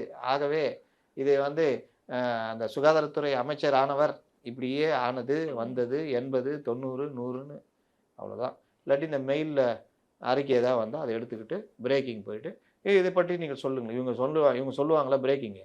அதை பத்தி சொல்லுங்கன்னு கேட்பாங்க. அவங்க சொன்னதே இவன் சொல்லுவான். திருப்பி சொல்றது. உங்களுடைய விரிவான தகவலுக்கு நன்றி. நன்றி. மறுபடியும் இவங்க முடிச்சுக்குவாங்க. அவ்வளோதான். நீங்க இதுவரைக்கும் ஒண்ணும் இல்ல. முன்ன கொஞ்சம் ஒரு டைம்ல ஒரு குறிப்பிட்ட ஒரு பத்திரிகையாளர்கள் வந்தாங்க. எப்படி வந்தாங்கன்னா, ஆங்கில பத்திரிகைகள்ல வர்ற செய்திய எடுத்துக்குவாங்க காலையில. அதன் மேல இவர்கள் டிராவல் பண்ணுவாங்க. அத ஒரு டிபேட்டா மாத்துவாங்க. இப்ப அதெல்லாம் இல்ல. கொன்னே புடுவேன். வந்தியா கம்முன்னு போய் உட்காரு. சாப்பாடு கட்டு வந்தியா சாப்பிடு. டிஃபன் சாப்பிடு. நேரா போ. அங்க பிரஸ் கிளப்னு ஒண்ணு இருக்குது. அங்க போய் உட்காந்துரு. இல்லாட்டி கமிஷன் ஆஃபீஸ்னு ஒண்ணு அங்க உட்காந்து. இல்ல ரிப்பன் பில்டிங் போ. இல்ல செக்ரட்டரியேட் போ. அப்படியே சுத்து கார்ல. ஜாலியா இரு. ஏதாவது ஒண்ணுதுன்னா லைட்டா எடுத்து போடு. மீதி இதெல்லாம் இந்த ட்விட்டர்ல அதுல இதெல்லாம் வந்தா அதை எடுத்து நாங்க போட்டுக்கிறோம். அவ்வளவுதான். இதுதான் இன்னைக்கு ஜர்னலிசமாக இருக்குது. உள்ளூர போய் அதிகாரிகள் என்ன பண்றாங்க? கார்ப்பரேஷன்ல ஒரு விஜிலன்ஸ் இருக்குங்க. விஜிலன்ஸ். லஞ்ச ஒழிப்புத்துறை இருக்குங்க. அதுக்கு ஒரு டிஎஸ்பி. நீங்க கார்ப்பரேஷன்ல அதிகாரிகள் எல்லாம் இப்ப ஐஏஎஸ் ஆயிட்டான். இப்ப எஜுகேஷன் டெப்டி துணை ஆணையர்னா அவர் ஒரு ஐஏஎஸ். சுகாதாரத்துக்கு ஒரு ஐஏஎஸ். நிலைகள் குழு ஒரு ஐஏஎஸ். பணிகள் குழு ஒரு ஐஏஎஸ். பாலத்துக்கு ஒரு ஐஏஎஸ். இந்த மாதிரி ஒவ்வொன்றுக்கும் ஐஏஎஸ்ன்னு கார்ப்பரேஷன்ல 8, 10. இது இல்லாம 3, 5 மண்டலங்களை சேர்த்து அதுக்கு ஒரு ஆர்டிஓ அவங்களும் ஐஏஎஸ். இப்படி எல்லாத்துக்கும் ஐஏஎஸ். ஆனா இவர்களை பிடிக்கிற இடத்துல இருக்கிறவர் டிஎஸ்பி. இவர் அங்க போய் அவங்க ரூம்குள்ளேயே பர்மிஷன் கேட்டு போக முடியுமா? அந்த லெவல்ல தான் இருக்கு. அப்ப அந்த விஜிலன்ஸ் என்ன வேலை செஞ்சிருக்கு, யாரை பிடிச்சிருக்காங்க அப்படின்றது கூட இது கிடையாது. மண்டல அலுவலகங்கள்ல போய் சும்மா அப்படியே பார்க்கறது. அங்க வருவாங்க. எவ்வளோ புகாரோட வருவாங்க. எவ்வளோ இது இருக்கும். அதை தான் எடுத்து போடுறது. எதுவுமே கிடையாது. கண்டிப்பா. ஆனா தங்களை செய்தியாளர்னு சொல்லிட்டு சுத்திட்டு இருக்கிறாங்க. அதே மாதிரிண்ணே கிருஷ்ணகிரி, ஓசூர் போன்ற மலைப்பகுதி, மலை கிராமங்களில் உள்ள நம்ம பள்ளிகளுக்கு ஆசிரியர்கள் தேர்ந்தெடுத்து போகிறாங்க. அங்கே ஆசிரியர்களே இருக்கிறது கிடையாது. அங்கே டிரான்ஸ்ஃபர் வாங்கிட்டு போன ஆசிரியர்கள் எல்லாமே சமவெளி பகுதியில், இப்போ கிருஷ்ணகிரியில் ஓசூரில் தளி இருக்குன்னா தளியில் கீழே இருக்கிற இடத்துல அவங்க சமவெளியில் வேலை பார்க்குறாங்க. இல்லை அங்கே இருக்கிற மாவட்ட எஜுகேஷன் ஆஃபீஸில் வேலை பார்த்துட்டு இருக்காங்க. ஸ்கூல்களுக்கு போய் பாடம் எடுக்கிறது இல்லை. 10th 12th பசங்க ரொம்ப கஷ்டப்படுறதா ஒரு நியூஸ் வந்தாங்கண்ணே. அதில் கிட்டத்தட்ட ஒரு டீச்சருக்கு 6000 ரூபா டிஏ கொடுக்குறாங்க. அதில் அங்கே இருக்க இஓகே வந்து அதை பிரித்து கொடுத்துறாங்க. மிகப்பெரிய ஊழல் நடந்துட்டு இருக்குன்னு சொல்கிறாங்க. பள்ளிக்கல்வித்துறையை பற்றி பல புகார்கள் வந்து கொண்டே இருக்குது. இந்த புகார் எப்படி பார்க்குறீங்க? இதுக்கு நாளைக்கு அமைச்சர் போயிட்டு அவ்வாறு நடந்தது, அவ்வாறு இல்லை அப்படி இப்படின்னு ஏதாவது ஒன்று உருட்டுவார். அமைச்சர் பெரும்பாலும் இவர் கூட இருந்துக்கிட்டு, உதயநிதி கூட இருந்துக்கிட்டு, இல்லை ஃபோட்டோ ஷூட் பண்ணிட்டு போய்கிட்டு இருக்காரு. அப்புறம் இவர்களை பற்றி பெருமை பேசிக்கிறாங்க. அப்போ கீழே இருக்கவங்க அமைச்சரே சொல்லிட்டாரு சூப்பராக இருக்குதுன்னு, அப்போ நமக்கு என்ன அப்படின்றது போகிறது தான் இருக்கும். இந்த விவகாரங்களை வெளியில் கொண்டு வந்து யாராவது ஆர்டிஐ போட்டு எதாவது பண்ணாலும் அதற்கும் பெரிய அளவில் பயப்படுறது கிடையாது. ஏன்னா எல்லாத்துக்கும் மேலானவர் சிஎம். அவர் காதுக்கு போய் என்னடா இன்னைக்கு காலையிலேயே சிஎம் பேப்பர் படிச்சிருந்தாருன்னா கண்டிப்பாக துறை அமைச்சரை கூப்பிட்டு ஒரு ஏறி இருப்பார். துறை அமைச்சர் அவர் கீழே இருக்கிறவர் அதிகாரிகளை விட்டு.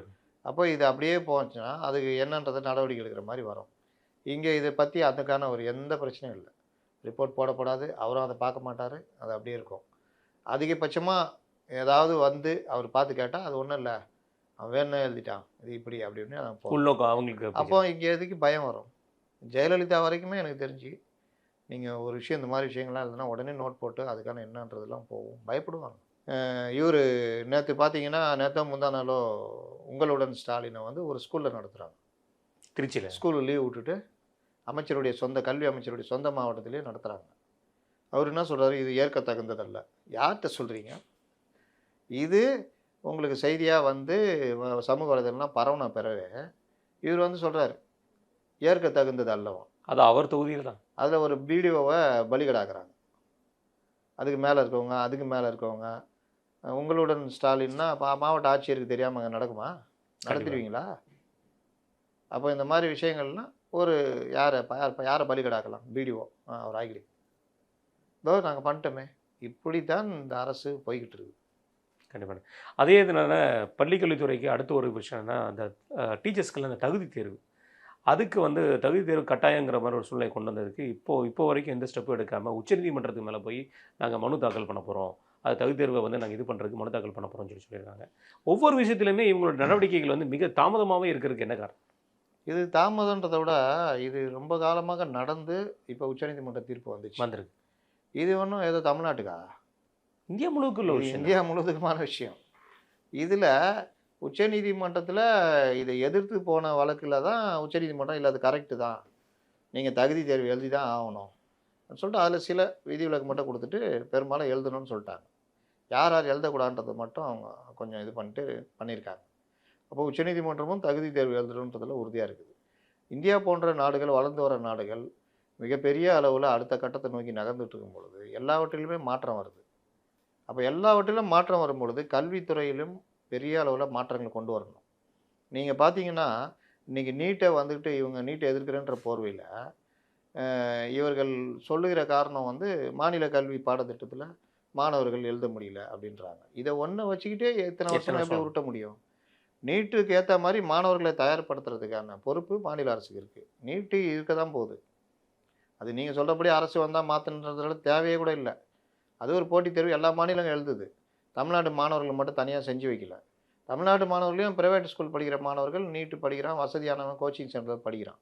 அப்போ அரசு பள்ளி மாணவர்கள் 7.5% இருந்தாலும் அரசு பள்ளி மாணவருடைய கல்வி தரத்தை உயர்த்துறதுக்கான வேலையை பண்ணணும்.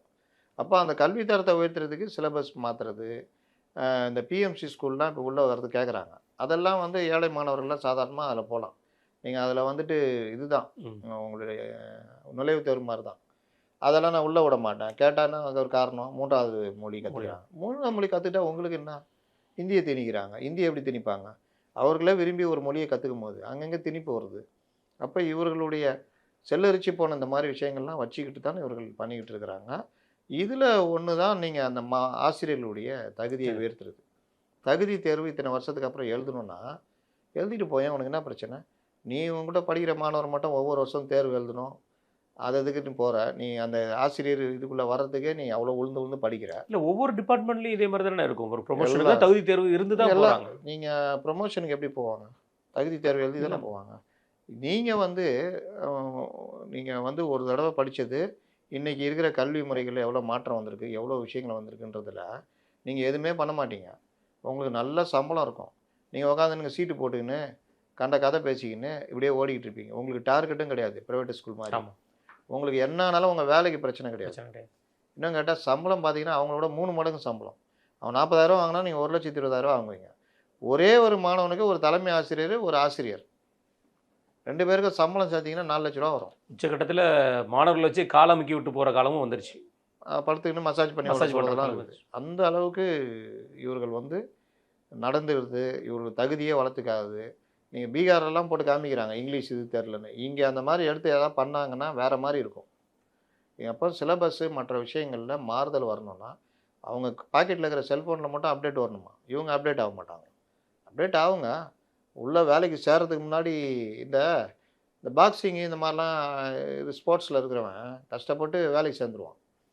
வேலைக்கு சேர்ற வரைக்கும் தான்.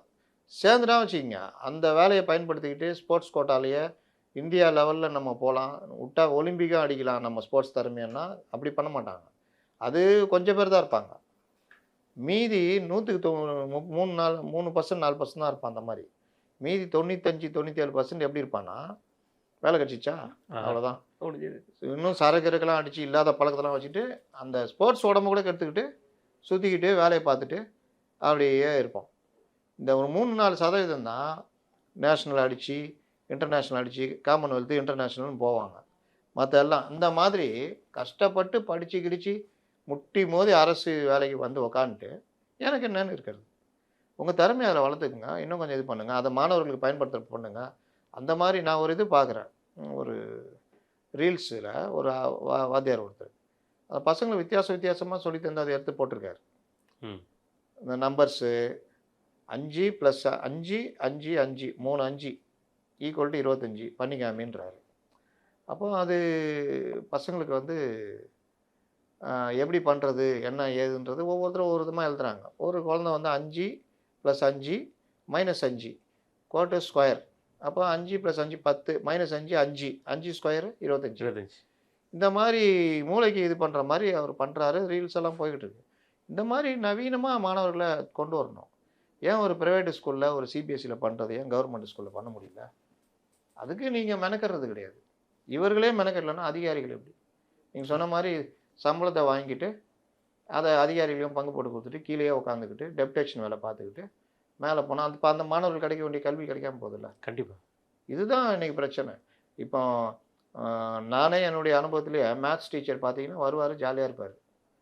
இல்லாட்டி அவர் வார்டில் ஏதாவது எழுதிட்டு இதை காப்பி பண்ணிக்கிட்டு போயிடுவார். இது எப்படி வந்ததுன்னு தெரியாது. அப்போ மனப்பாட கல்வி முறையை ஊக்குவிக்கிறது. அதையே எழுதணும். ஏன் A² + B² = A AB² வந்து எப்படி வரும், அது என்ன இது அதெல்லாம் சொல்லி தர மாட்டாங்க. அப்படியே போடு, அப்படியே மனப்பாடம் பண்ணிக்குவோம். இப்படி தான் ப்ரைவேட் ஸ்கூல்லலாம் பார்த்தீங்கன்னா அவங்களுக்கு டார்கெட் இருக்கும். அவங்க மாணவர்களை இவ்வளோ கொண்டு வரணும், அப்படி கொண்டு வரணும்னு. அங்கேயும் இந்த மாதிரி இதெல்லாம் இருக்கும். ஆனாலும் அதை தாண்டி அவர்களோட நெருக்கடின்றதுனால உட்காந்து படிக்கிறது. எல்லாத்துக்கும் மேலே இந்த மனப்பாட கல்வி முறையை ஆசிரியர்களே ஊக்குவிக்கிறது. அது ஒரு பெரிய மைனஸ் நம்மக்கிட்ட. எல்லாம் தாண்டி தான் கல்வி அடுத்தடுத்து டெவலப் ஆகணும். டெவலப் ஆகணும்னா முதல்ல ஆசிரியர்கள் டெவலப் ஆகணும். ஆசிரியர்கள் டெவலப் ஆகணும்னா அந்த கல்வித்துறை அதிகாரிகள் டெவலப் ஆகணும். அவங்கள்ட்ட அந்த சிந்தனை வரணும். அவர்கள்ட்ட அந்த சிந்தனை வரணும்னா அமைச்சர் லெவலில் இதற்கான சிந்தனை வரணும். என்ன பண்ணுறீங்க, எது பண்ணுறீங்க. அப்போ அதை வந்து மோட்டிவேட் பண்ணுறோம். இவங்க இன்னும் அதே பழைய காலத்துலேயே டூர் கூப்பிட்டு போகிறோம், இதை பண்ணுறோம், அதை பண்ணுறோம். அப்படி தான் ஒரு 10 வாதியார்கள் எடுத்துக்கிட்டு வெளிநாட்டுக்கெலாம் இப்போ கூப்பிட்டு போகிறாங்க. கூப்பிட்டு போயிட்டு ஃபோட்டோ எடுத்து போட்டுக்கிட்டு இவரும் போய்கிட்டு கோட்டு சூட்லாம் போட்டு நின்றுட்டு பார்த்தீங்கன்னா நாங்கள் இதெல்லாம் பண்ணுறோம். இதுதான் இன்றைக்கி இருக்கிற கல்வி முறையில். இப்போ பிஎம்சி ஸ்கூல் தான் நவீன கல்வி. நீங்கள் கேவியை தாண்டி போயிட்டாங்க. அவன்கிட்ட இருக்கிற அந்த இது ஏஐ டெக்னாலஜி, அப்புறம் அந்த நவீன அந்த கணினிமயமாக்கப்பட்ட வகுப்பறை, இந்த மாதிரி விஷயங்கள்லாம் வேறு லெவலில் இருக்கான். அதை இங்கே உள்ளேயே விட மாட்டேங்கிறாங்க. கேட்டால் நாங்கள் வந்து அனுமதிக்க மாட்டோம், துட்டு மட்டும் கொடு அப்படின்றாங்க. இதன் மேலே விவாதம் நடக்குதான்னு பார்த்தா நடக்கலை. கண்டிப்பாண்ணே. அதுக்கப்புறம் சீமான் அவர்கள் நேற்று வந்து இமானுவேல் சேகரன் அவர்களுடைய பூஜைக்கு குரு பூஜை போயிருந்திருக்காரு. அங்கே வச்சு பேசும் பொழுது ஒரு கலந்தாய்வு கூட்டத்தில் பேசும்போது விஜய் அவர்களுடைய தேர்தல் பிரச்சார பயணத்தை நக்கல் நையாண்டியும் பண்ணியிருக்கிறாரு. எப்படி பார்க்குறீங்க? அவர் வேடிக்கை காமிக்க வர சிங்கம் தான், வேட்டையாடுற சிங்கம் கிடையாது அப்படிங்கிற ஒரு வார்த்தையும் சொல்லியிருக்கிறாரு. அதுவும் தாண்டி விஜய் அவர்களை ரொம்ப கடுமையாக விமர்சனம் பண்ணியிருக்காரு. எந்த கொள்கையை கொண்டு வந்திருக்க 2-3 விஷயம் நான் சொல்லியிருந்த விஷயத்த அப்படியே நோட் பண்ணியிருக்காரு. பிக் பாஸ்ங்கிற வார்த்தையும் பிக் பாஸ் முதல்ல நம்ம தான் சொன்னோம், பிக் பாஸாக பண்ணுறீங்கன்னு. பிக் பாஸ்னா அவருக்கு தம்பியை வந்து சொன்னார், ஆனால் பிக் பாஸ் கூட 2 நாள் வருவாருண்ணா. 2 நாள்லாம் இல்லை, ஒரு நாள் ஷூட் எடுத்து அது 2 2 நாளாக நாள் போடுவாங்க. போட்டுறாங்க. ட்ரெஸ் மட்டும் தான் மாறும். அப்போ அந்த இது இவங்க ஒரு நாள் எடுத்து அதை ஒரு வாரம் ஓட்டிட்டு அடுத்த வாரம் வருவாங்க. இதான் நடக்க போகுது. இன்னொன்று, ஏன் சீமான் விஜயை எதிர்க்கிறார் அப்படின்னு கேட்டப்போ நான் சொன்னது, 2019 சீமானு அதிமுக, திமுக அதை என்டிஏ அண்டு அப்போ இண்டி கூட்டணி கிடையாதுல்ல இருந்தது. இவர்கள் தான் 3வது சீமான் இருந்தப்போ கமல்ஹாசனை கொண்டு வந்து 4% வாங்கிட்டு போய் ஒரு பின்னடைவு ஏற்பட்டுச்சு. இப்போ வந்து அதே மாதிரி ஒரு வாய்ப்பு கிடைக்கும் பொழுது சீமான் அதோட முன்னிலை இருந்து இருக்கும்போது விஜய் இறக்குறாங்க. அது சீமானுக்கு தான் பாதிப்பு வரும். அதனால தான் அவரை வந்து எதிர்க்கிறாரு. அவர் சொல்கிறாரு, நான் வந்து ஏன் கண்டிக்கிறேன்னா, நீ வந்து ஏமாத்துறது தம்பி தங்கைகள் தான். அவன் எதிர்காலத்தை பற்றி நான் யோசிக்கணும்லன்னு பேசுகிறாரு. இதை நான் சொன்ன விஷயத்தை இன்னைக்கு நேற்று சீமான் பேசியிருக்காரு. அப்போ அவர் எதிர்க்கிறதுக்கான காரணத்தை அவர் இதுதான் சொல்கிறாரு.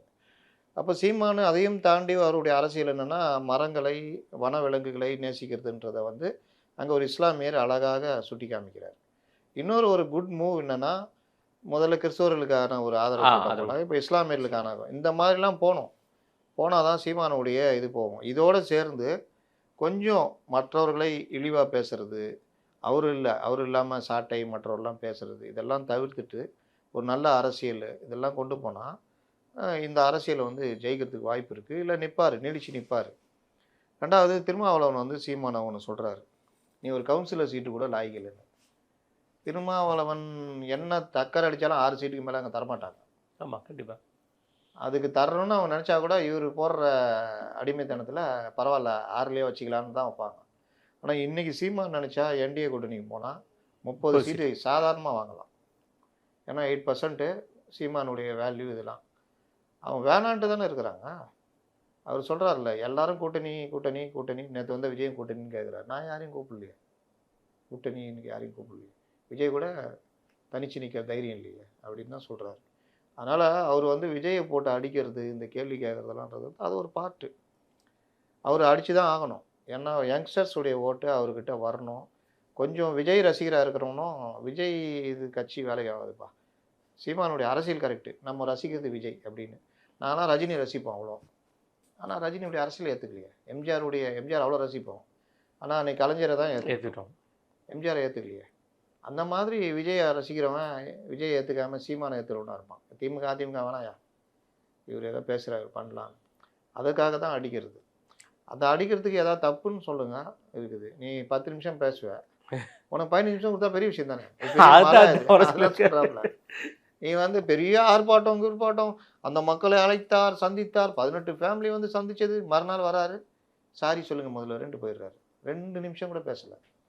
அப்போ இருக்கிறவங்களாம் காண்டாகமா ஆகாதா? இவனு வேணால் உருட்டலாம், ஏன் அவர் அப்படி பேசவில்லை தெரியுமா அப்படி இப்படின்னு. ஆனால் மனசுல நினச்சிக்குவான், பேசியிருந்தா நான் அவங்கள முட்டு கொடுக்க வேண்டியது இருக்குது தெரியுமா அப்படின்னு. அதனால் எந்த வித ஏற்பாடும் கிடையாது. அவருக்கே தெரியாது பொலிட்டிக்கல் பற்றி. அவர் சுற்றி இருக்கிறவனும் ஒன்றும் கிடையாது. நீங்கள் எழுதி போய் வாங்கிட்டு வராட்டா, இந்த கிரேட் பாஸ்டரா அவர் இல்லை ஸ்ட்ராட்டஜிஸ்ட், கையில் பைபிள் வச்சுக்கிறதுனால நான் பாஸ்டர்னு சொல்லிட்டேன்.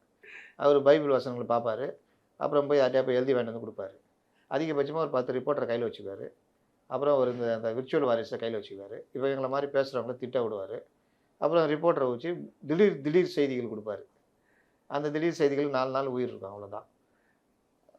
இறுதியாக ஒரு கேள்விண்ணே, செங்கோட்டையன் அவர்களை வந்து சுற்றி ஒரு 10 நாள் நல்லா வட்டம் அடித்தாங்க. அவர் மனம் திறந்ததுலேருந்து இன்றைக்கும் அவரே நியூஸ் போட்டிருந்தாங்கண்ணா, வீட்டில் ஒரு ஆள் கூட இல்லைன்னு அதையும் நியூஸாக போட்டிருக்காங்க. எப்படி பார்க்குறீங்க?